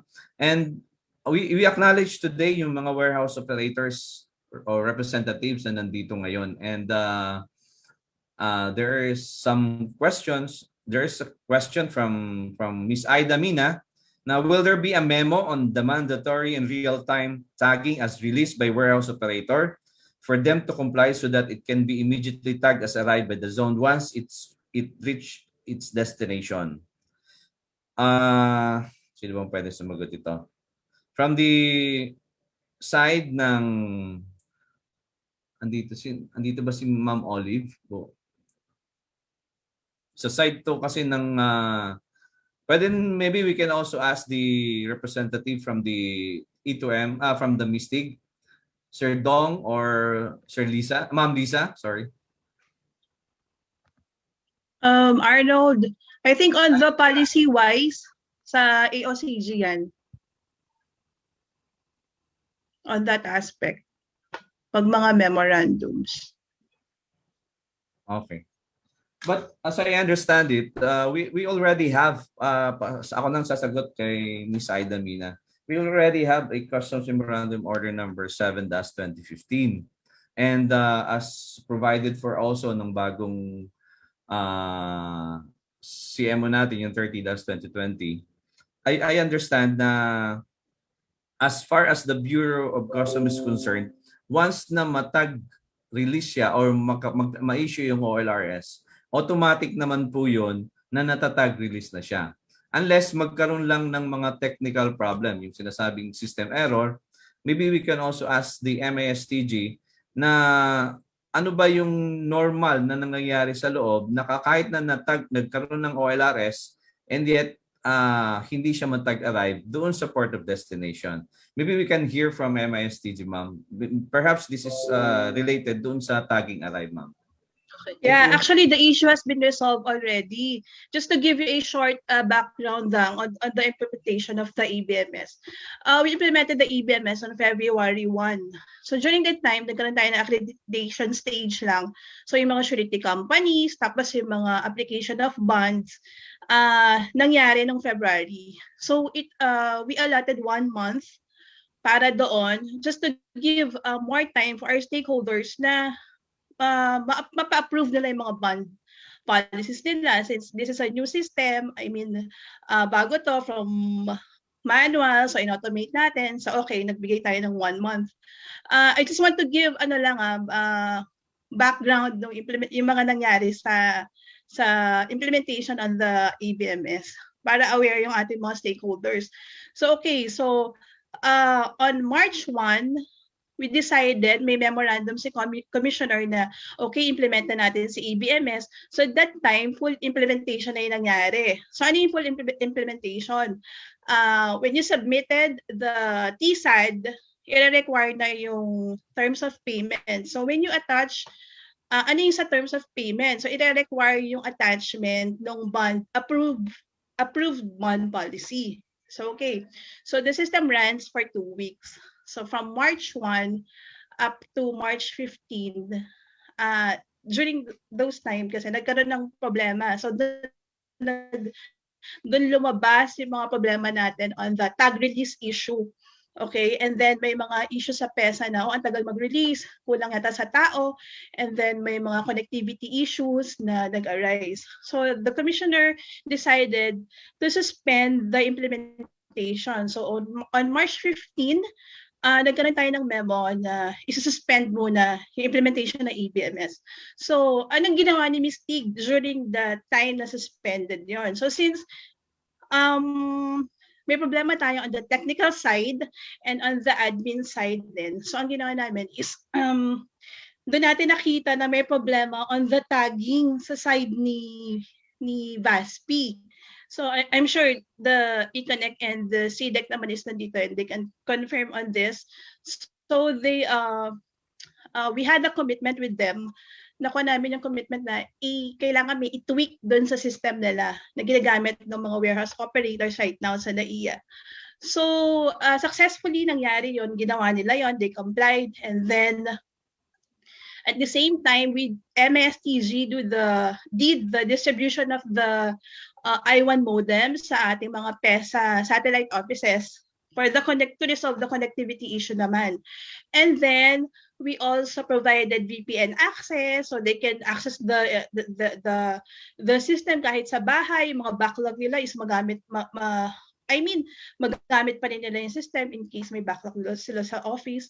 And then, we conducted trainings, tapos naglabas kami ng mga refreshable files para at least in support of their work na magawa, mas madali nilang magawa yung mga trabaho nila. And then, on the side of AOCG naman, naglabas sila ng augmentation memo. So, to resolve the issues ng kulang sa tao. So, I think nagkaroon sila ng additional manpower for that. Tapos, nag-request sila for additional access to resolve yung mga problema natin. And then finally, nagkaroon tayo ng dry run to make sure na ready ba tayo on April 6 that time. So, we had a dry run on March 30. And upon observation naman ng team, no, yung March 30 na yon is successful yung dry run. So that's why it was endorsed by the commissioner na okay, we're ready na to do the re-implementation on April 6. And ang maganda dito, no, masyadong tutok din ang ating AOCG, sila DepCom, Dibuco, and of course si Attorney Lisa. She created a group, Viber group no, na talagang halos lahat ng all PESA concerns and all BOC personnel involved on this is nandoon. So madali nating na-resolve yung mga issues. And ang nakakatuwa nito is from like PESA Laguna, they committed their 2 weeks long weekends to do the tagging, yung mga backlogs. Imagine from 15,000 backlogs, ngayon nasa hundreds na lang. I'm not sure of to date kung meron pa kasi parang the other day parang hundreds lang, baka ngayon zero na. So gano'n natin napaliit yung problema. And on the, yun nga, yung sa tagging issue natin, again, it was resolved na. So in case na meron namang problema on the warehouse operators. So, andun yung ating mga VASP sa group chat. So, i-report lang sa kanila and they assist naman agad-agad. And yun yung ating, yun lang yung gusto ko i-share for the implementation of the ABMS. Thank you, Ma'am Sheila. Ma'am Sheila Lagat is from MISTG, by the way. So, para alam po ninyo. Through the initiative po ni DepCom Dibuco, yung group chat ng Viber po namin, bureau-wide po yon, and lahat ng mga issues and concerns concerning PESA shipments po, doon po lahat nire-resolve. Together with the VASPs na kung saan talagang tinututukan po na ma-resolve yung mga pending mga entries or shipments na hindi pa natatag arrived. So, thank you, Ma'am Ella. We proceed. Maraming tanong to. Actually, pag sa almost 23 years of service ko sa Bureau, pag ang issue is about transit, transshipment, about bonded goods, masyadong masalimuot at saka mahirap na subject matter to. So, please bear with us na kung may mga technical terms kami na nasasabi, iyon po is dahil nakaugat ito doon sa mismong loob ng sistema natin. So para sa mga PESA locators, sa mga brokers, at sa mga estudyante na participants natin, talaga hong mahirap na subject matter ito. And at least nasasagot namin hanggang sa ngayon yung mga katanungan ninyo. And itotodo ko na yung tanong ni Ma'am Aida Mina with regards to clarify po for the validation of GTSB to ABMS. Is there a format of GTSB number accepted by E2M, or it depends sa nag-encode if what format he or she will encode? Curious lang po, since encountered various locators with their approved GTSB na different in ang format ng GTSB number. Thank you po. From Miss Aida Mina. Ano to? Sinong pwedeng sumagot dito? From MISTG ba to o from bonds mismo? Actually, kung ano yung nakalagay sa ano nila, sa policy, dapat yun yung format. Tama ba ako? Siguro Yeah, dapat oo. tanongin din ng Kinokopya lang eh. Kinokopya lang nila, lang. diba? Siguro bonds division can answer this. Oo, can answer this. Sir Vince?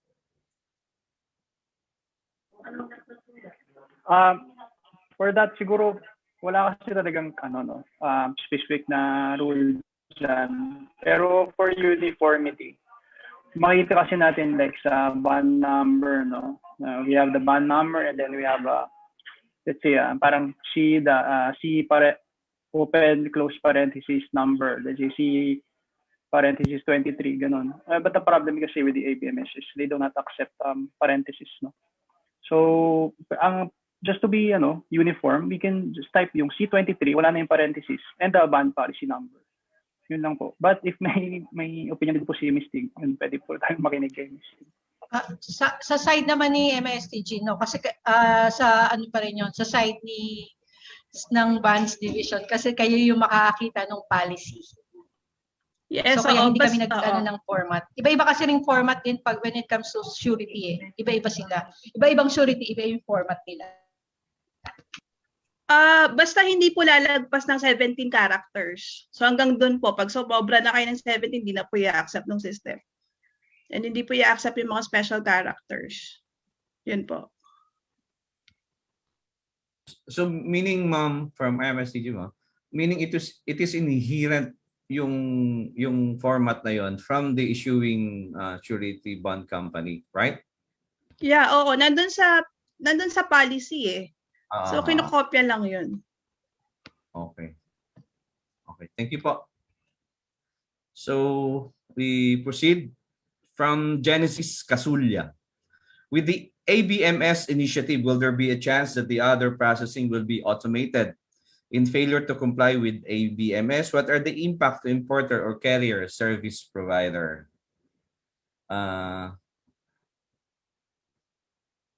Maybe we can ask also Ms. Tig and also the head, the Mr. Julius L. Teacher with this. But before you answer, maybe we impart na ang Bureau of Customs po last year, one of the 10 points priority program po ng ating commissioner ng Bureau of Customs is yung full automation ng system natin. And ngayong 2021, the 10 points priority program ng ating commissioners, yung implementation of Customs Modernization Program, as well as yung pang-siyam at saka pang-sampo, na kung saan yung streamlining of export clearance process and the simplification of informal entry processing. So to elaborate that, maybe we can hear from MISTG sa kay Ma'am Ella at saka kay Ma'am Lisa, as well as from Sir Julius with regards dun sa specific na nangyayari dito sa port from macro to micro. Ma'am Ella, please. Okay, for the ABMS, sige. Actually, what's in the pipeline right now, meron tayong for implementation din ng ABMS for warehousing naman. So after this, pagkatapos natin dito sa transit, magkakaroon ng another implementation ulit yung sa warehousing. But right now, we have to make sure na planchado tong natin ngayon for the transit. And then also, it is in the pipeline yung ating inventory management system na nakalink na sa ating raw materials liquidation system. There are a lot of systems to be implemented actually. And also we have inventory management system for CYCFS. So ito yung ating mga nasa pipeline right now. Informal, ma'am. Oo pala. Informal din. So I think ito yung next webinar ni NAIA, yung ating informal entry system for express shipments. Ito yung ating, for low dutiable values. Ayun. Thank you, Ma'am Ella. That is from the macro level po na kung saan ano yung mga improvements or innovation na ino-automate ng process ng Bureau ngayon.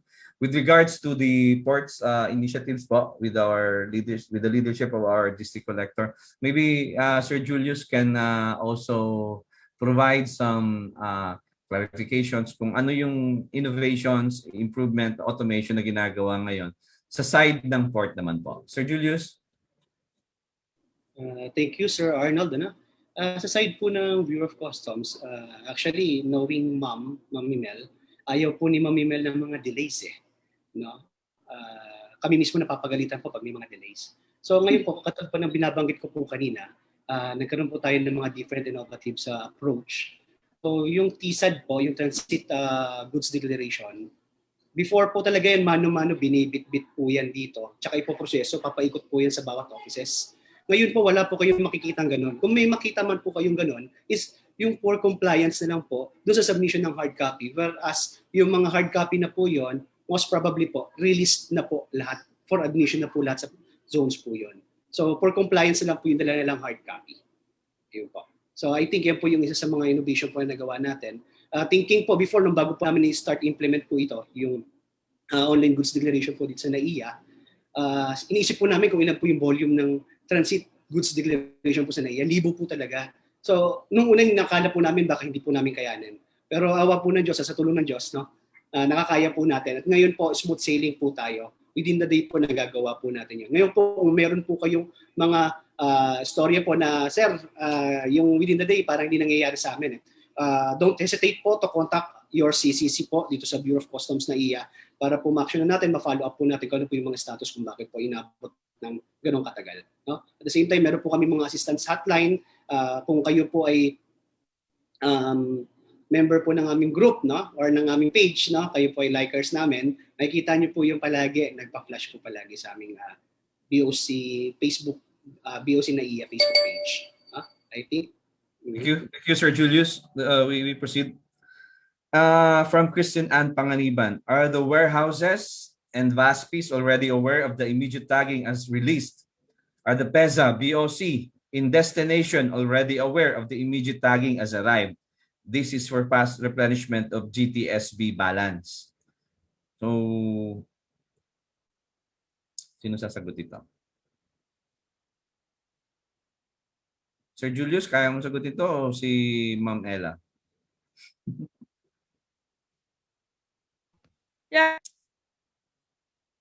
Yeah, andito rin ang ating mga VASP. So alam naman nila na I think they're assisting their yung kanilang mga kliyente naman on this. So at saka lahat naman ng nare-raise na issues agad is like yung recently yung backlog ng Mactan na resolve agad. Basta po ire-report ng ating mga ports, nagagawa naman po ng action. Ma'am Ella. So just to give you the awareness, meron ba tayong representative dito from Air Express operators? Sir Elmer Cabral from PSI, I think sila as warehouse operators are well aware of the process, customs process as to the tagging of the shipments as released.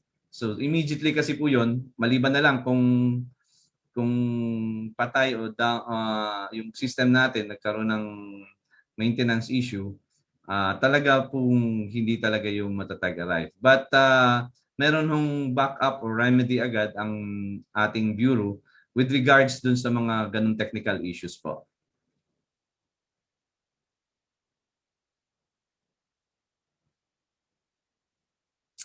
From Virgie Midel, the computation for GTSB amount and how ABMS works. Maybe Sir Attorney Vince can answer this. Hi. Actually, may question din yan related dyan si Ma'am Banji Kapili, no? Sa computation kasi, we actually have JMO 1-2015A, so amended siya, no? Well, going back to the JMO 1-2015 na hindi pa amended, ang nakalagay kasi doon sa computation is 1/3 duties and taxes ng importer is 1/3 times 1.4%. But doon sa JMO na amendment, ang nakalagay na doon is the duties and taxes of the latest importations for the past 3 months. So ang masusunod po talaga dapat dyan is yung amended na JMO. Yun nga, which is either 1 million, which is the minimum, or yung duties and taxes total last 3 months, whichever is higher. So I think nagkaka-issue po dito kasi po dun sa JMO 1-2015, may naka-attach kasi doon na undertaking na template. Tapos nakalagay doon yung computation na times 1/3 times 1.4%. So ang nangyayari po, yun pa rin yung nagagamit ng mga ibang surety companies doon sa undertaking as format. But dapat nga, ang masunod is yung amended, is the JMO 1-2015A. Input. Thank you, Sir Vince. Ang daming tanong. Parang nangangalati pa lang tayo. So, before na magbasahin ko yung tanong, we are hoping na nag-enjoy kayo, na hindi kayo, mas naliliwanag kayo sa mga issues na kinakaharap natin ngayon. So, ito po, tanong po ni Sir, sino to? Not sure. I think she's a lady. Princess Wico. Just wanna know if how many days before bumalik yung bond balance namin sa system at kung gaano ito katagal i-process. Sir Vince? or maybe from Once it is tag arrive po, pag na-tag arrive na po sa destination, automatic po na ibabalik po yung balance. Kaya very important po yung ating tag arrive. Kaya doon po umaangal yung iba. Kaya pag malaking impact sa kanila pag nade-delay yung pagta-tag arrive sa destination. No? Kasi doon nga, very important yung tag arrive. So again, bababalik po yun pag tinag-arrive na po sa destination. Thank you, Ma'am Ella. Ma'am Sheila. From Noel Sagil, would there be policy or directional changes when it comes to, related ba to trafficking or transport of plants and animals? Sir Julius, maybe you can answer this. Pagdating daw sa transport ng plants and animals. Sir, medyo off topic. Oo Pero nga. ano po ba ito, sir? Sagutin na rin natin. All encompassing naman tayo. Importation ba ito or domestic transport? Opo. Sir, International. Sige, sabihin na rin natin, okay lang to. As a general rule naman po sa importation ng mga plants and animals, for the purposes of discussion na rin lang po at pag-answer sa katanungan ninyo, yung plants po is duly regulated by Bureau of Plant Industry, whereas dapat po bago po siya dumating dito sa Pilipinas ay meron tayong prior SPSIC or the Sanitary Phytosanitary Special Import Clearance from the BPI or the Bureau of Plant Industry. Whereas doon naman sa aso or doon sa mga hayop po, lalo na po kung hindi naman po endangered, same with the plants, kung hindi siya endangered, BAI naman po, Bureau of Animal Industry, na ganun din po, SPSIC din po ang kailangan, or Sanitary Phytosanitary Import Clearance po ang kailangan. No? So bago po dumating, dapat po may mga ganun po. Kung hindi po, ayun po, medyo mahirapan po tayo. Ang regulating agency will go with the issuance po ng mga sari-saring batas po nila na pwedeng i-return to sender po yung particular na hayop po, halaman, or even confiscation po. Maraming salamat po. Thank you, Sir Julius. So, from Ronnie Sugarol, how ABMS works when there is failure of it? Can we still trace the bond necessary for the transport? Dalawa yung tanong niya po. After nang sagutin, may pangalawang katanungan siya. Ito po yun. What if there is no sufficient approved transit bond for the lodged goods declaration and it was unintentionally lodged? How is the Bureau act on it? So, number one question, how ABMS works when there is a failure of it? Can we still trace the bond necessary for the transport? Sinong sasagot ito? Sa system ba to, Ma'am Sheila? In case po naman kasi, like, di ba nagkaroon din tayo ng suspension that for 15 days, no? So I think yung mga kanya-kanyang bonds division ng mga ports is manually monitor pa rin nila yung mga TISA declaration. So I think may monitoring pa rin naman on that. And also makikita rin naman sa data ng MISTIG na pinoprovide namin. So may way pa rin to monitor. Ano yung isang question? Second question is, what if there is no sufficient approved transit bond for the lodge? Pag wala pong sufficient fund, hindi po yan tatanggapin ng sistema. Rejected. Hindi mag-error po sa system. Opo, ma-reject. Thank you, ma'am. From Joan Otilia, we have currently issue with the tagging of entries at CIP1 and LTI. According to our brokers and forwarders, BOC can tag arrive our shipment due to system issue. April 12, custom system is down as per advised by all forwarders processor. April 7, there is some error on system. It does not reflect arrived status. Slow internet connection, unavailability of officer. Authorized personnel for tag arrive is currently under quarantine daw. So we can't lodge anymore because there was no tagging done yesterday afternoon, despite the advisory that system is up and running at 11.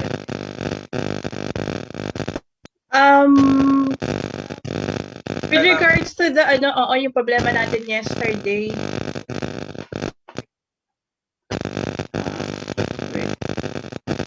Clear ba?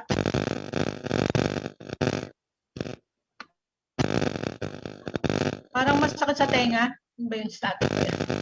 May Ruben Chavez.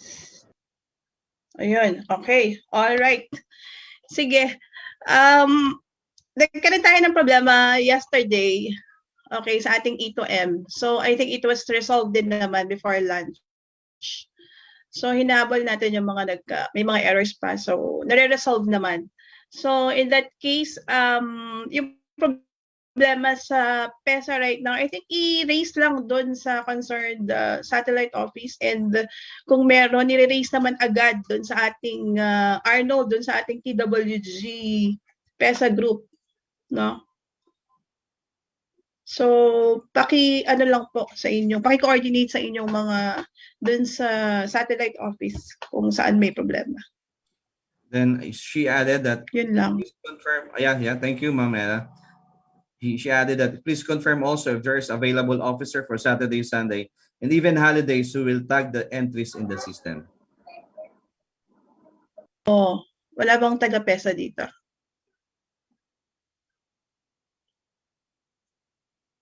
May invited ba from PESA? Arnold? I think sila yung makakasagot niyan.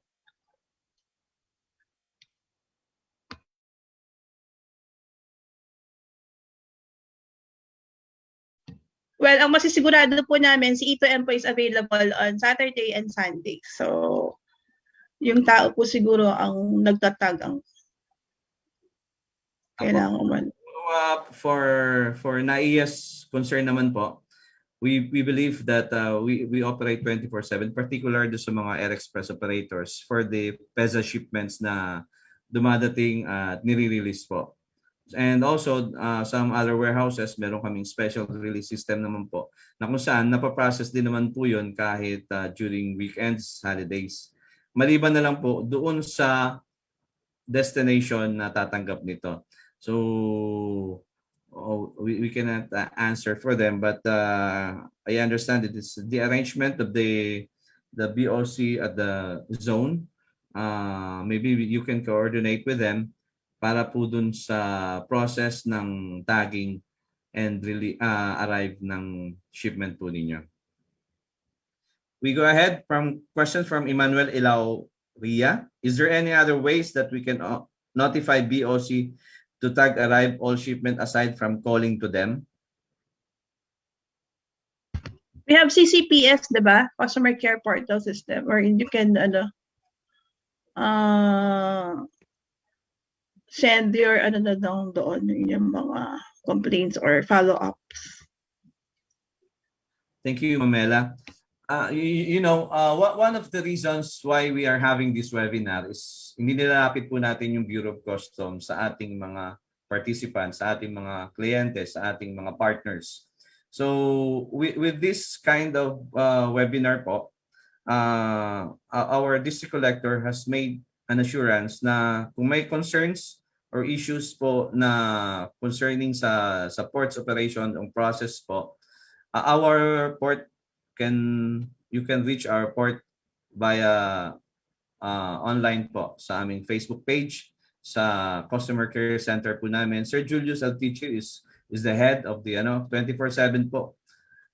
Sa NAIA po kasi, sanay po na walang tulugan, and you can always reach us online and via do sa hotline po namin.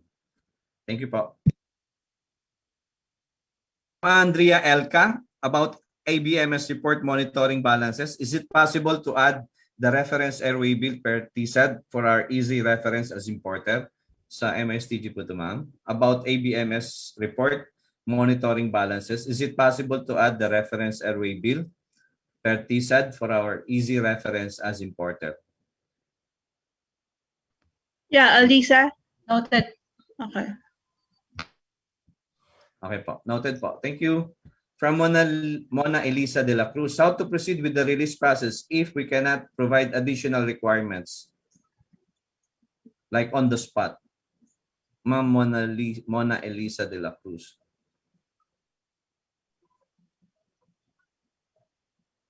Sir Julius?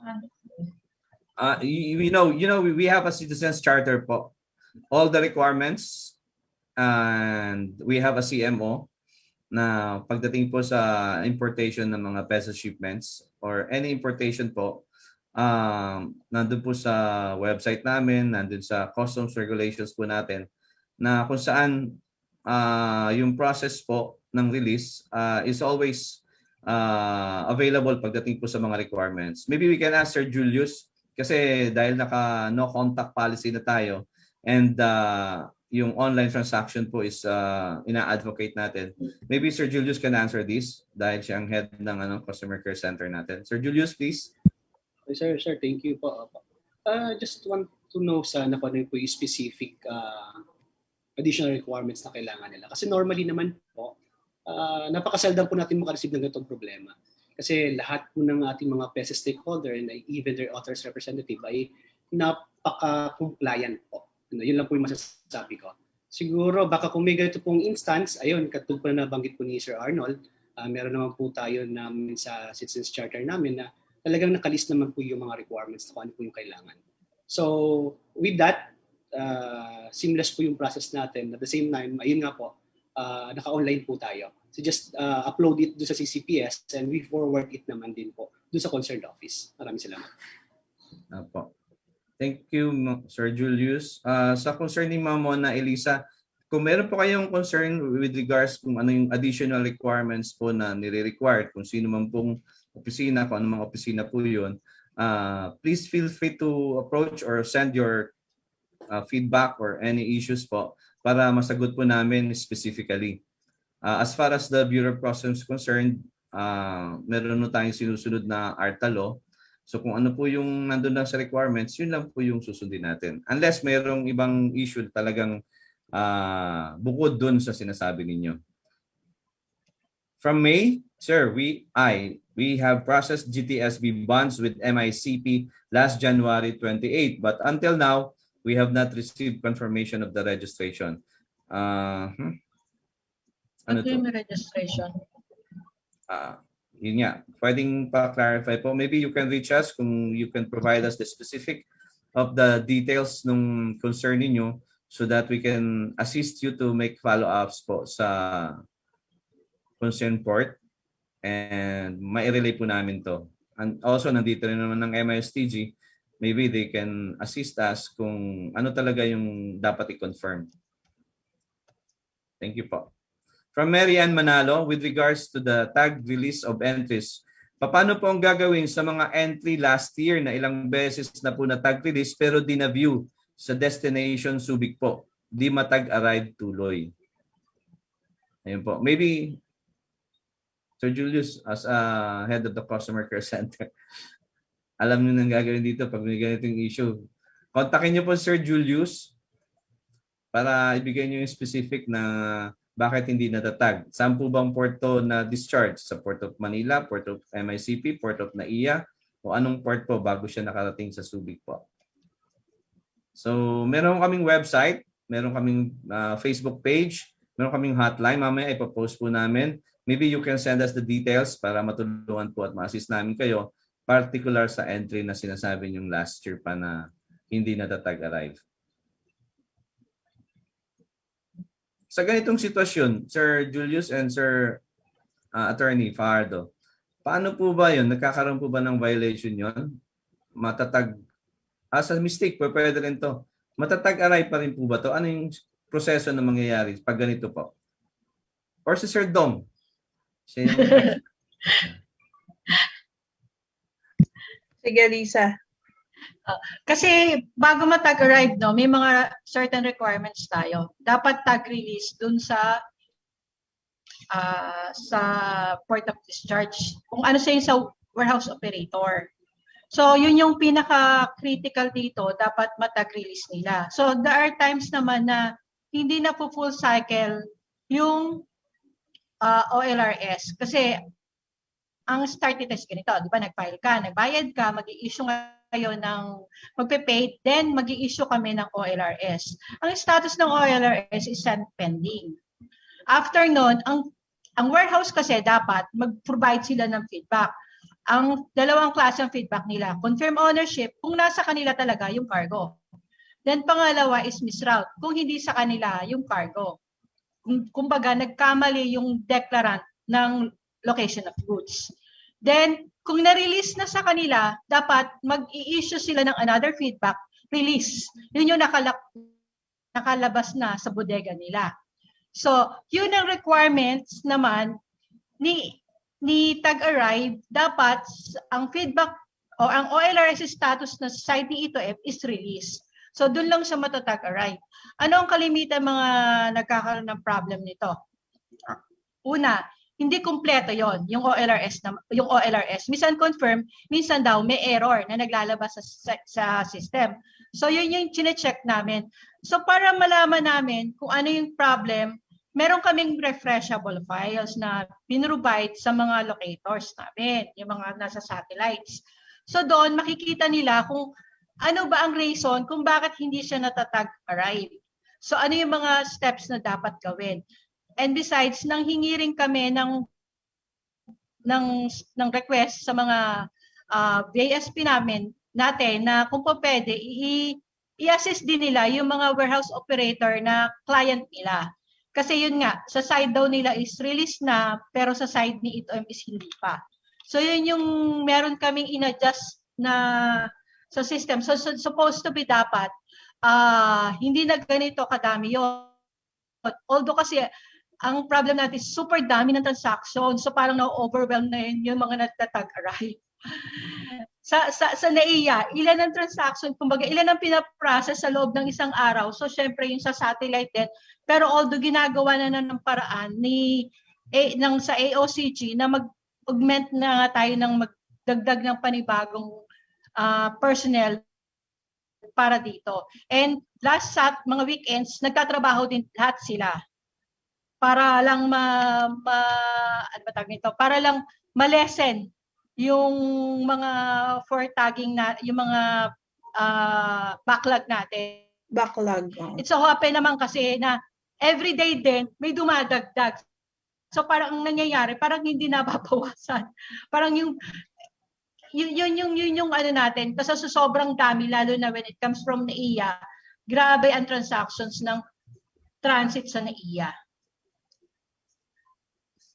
Thank you. Thank you, Ma'am Lisa. So, alas 12 na. Napahaba ating...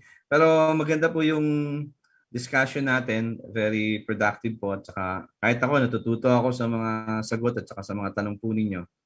So, mga last two questions na po tayo. Then we proceed with the closing remarks. Good morning. What is the timeline of VASP to update status of tag release at E2M? Kasi there are instances na tag release na po ng warehouse but it's not yet updated in E2M. Kaya hindi na matag-arrive sa zone. From Carol De Feo. I think nasagot na rin to ni Ma'am Lisa na with regards dun sa tagging release at saka tagging arrive. Meron pa silang... kung may Kung may tag release na naman, syempre hintayin po muna ni PESA na dumating yung kargamento bago nila i-tag arrive. 'Di ba? So hindi naman po siya automatic na pag may tag release, magkakaroon ng tag arrive. So pipindutin pa rin nila 'yon. Physically kailangan nakita nila dumating yung kargamento. Hindi naman pwedeng pindutin yun na hindi dumadating. So talagang may ano pa yun may duration yung biyahe, 'di ba? So we just wanted to make to clear on that na hindi siya automatic na pag na-release tag arrive agad. May proseso po, may proseso. May e-track system pa tayo. Thank you. Yes, pero yung e-track system natin is hindi pa siya integrated sa ating E2M system. It's in the pipeline. Nasa pipeline siya na mag-i-integrate. I think this year yon nasa aming roadmap. But for now, hindi pa siya integrated. So may tagging si e-track, may tagging pa rin si E2M sa ngayon. Yes. Thank you po. Yung virtual release at saka yung physical release. So, from Princess Giko again, from TTI Laguna, Philippines. Hi sir, good morning. Question lang po, kung merong fastest way na ma-approve yung bond namin sa ABMS account. Kasi based on our experience po, medyo matagal po bago ma-approve yung bond namin madaming ticket na po ang nagawa namin sa BOC portal pero wala pa rin response. Ano to? Technical ba to? O... Yeah, bands division ang nag-approve. Yung inyong bands division ang nag-approve. Okay. So maybe you can reach us, Ma'am Princess Gico. Andito po ang aming napakagandang lalaki na presenter, si Sir Attorney Vince. Through Sir Julius Altiche po, pwede niyo siyang makontak para ho maklaro kung ano yung specific ko. Sa amin po ba to, sa NAIA o sa ibang ports? But we are very much willing po to assist you kung ang concern niyo po is regarding sa bans po. Thank you. I think i-wrap up ko na lang. May mga tanong ho kayo na na-post na habang nagdi-discuss po yung sumasagot, na-mention na rin po.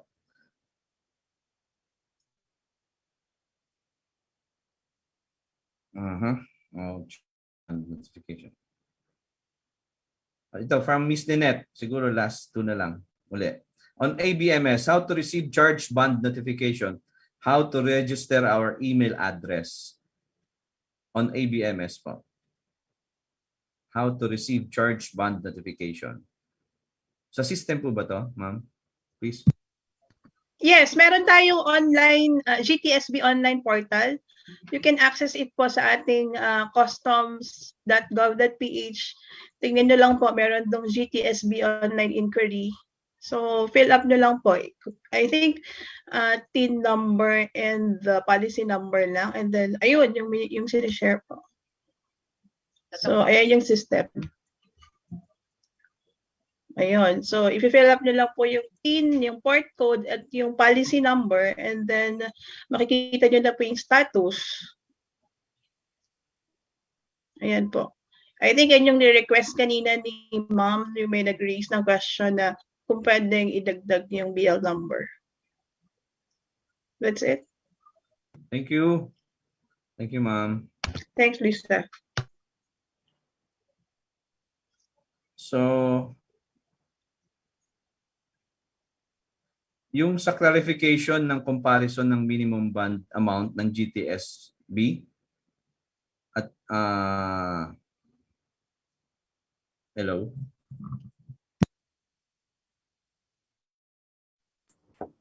Rinig ka, boss. Okay. Okay, mayroong question dito sa clarification ng comparison ng minimum bond amount ng GTSB. Attorney Fajardo, I think answer this.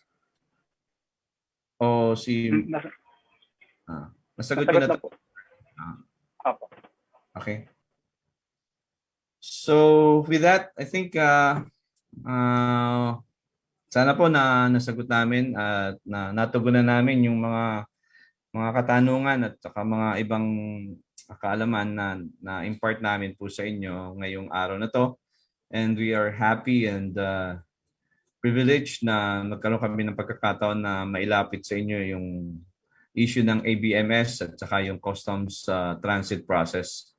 And maybe we can hear, andito ba si Ma'am Sandag?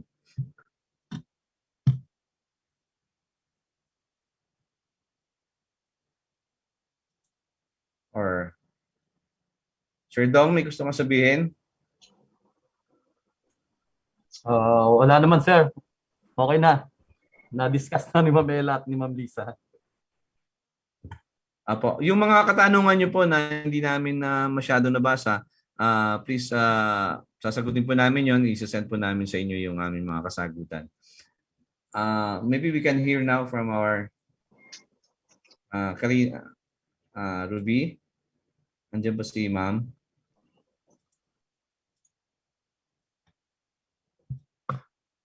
Hello. Adrian? Sandali lang po medyo nagkakaroon ng technical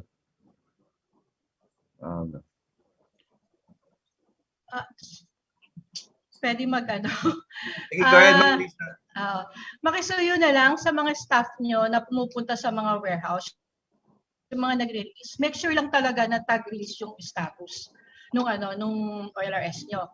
In case naman na may error doon pa lang dapat masolve na natin. Wag na nating hintayin na dumating pa yung staff nyo sa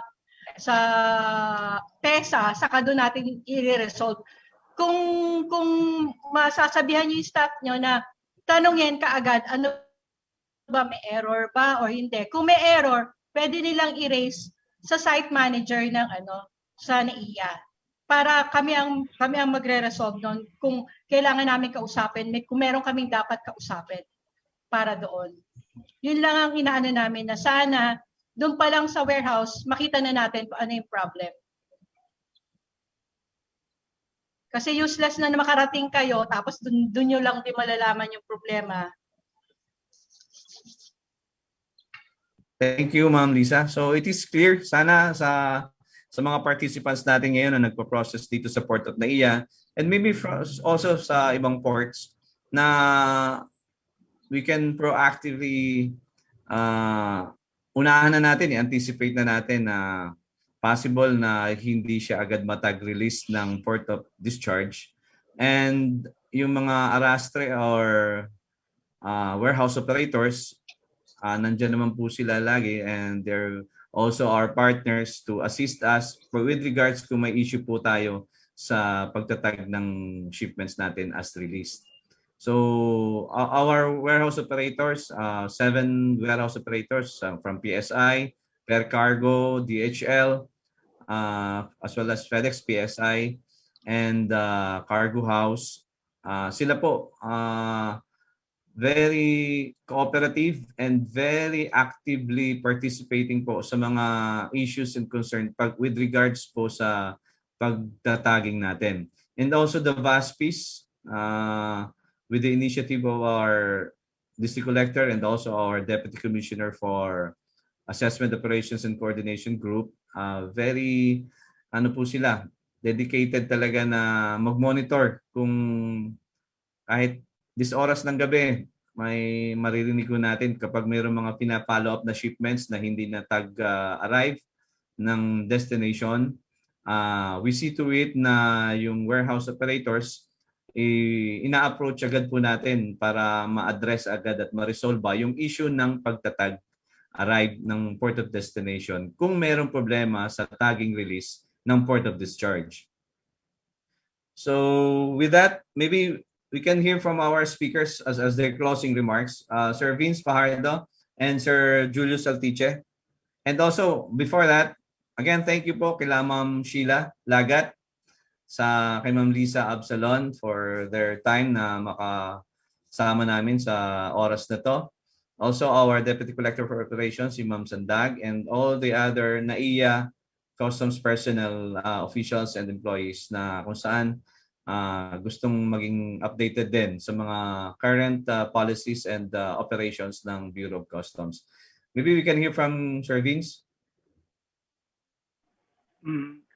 First of all, thank you po to District Collector Carmelita Talusan for this initiative. This was very helpful, I hope. Congratulations to NAIA for this successful 4th webinar. And kung may mga questions pa po kayo, you can course it through the proper channels like yung sa CCPS po natin. So, yun po. Take care po. God bless. Keep safe. Thank you, sir. Sir Julius. Magandang hapon na po. No? Kanina po yung magandang umaga. Magandang hapon po sa ating lahat.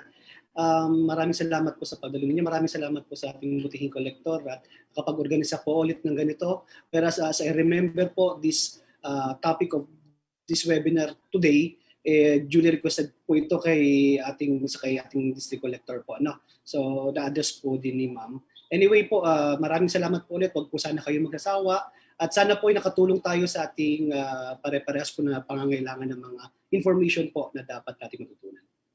Yun lang po. Thank you. Again, maraming salamat po sa inyong pagdalo at pagbibigay ng oras sa mga araw na to. And we hope na makita pa ulit tayo sa mga susunod na webinar. Hindi lang po ito, marami pa po tayong gagawing activities na webinar para mas maliwanagan po tayo. Doon sa mga nagtanong po na hindi namin nabasa agad or nasagot, rest assured po na sasagutin namin po ang inyong mga katanungan through our Facebook page or kung sa email po na o hotline na provide namin po. Thank you po. Maraming salamat and stay safe po tayong lahat. Be healthy. Thank you.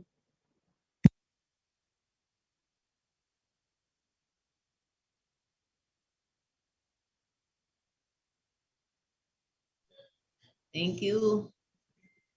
Thank you.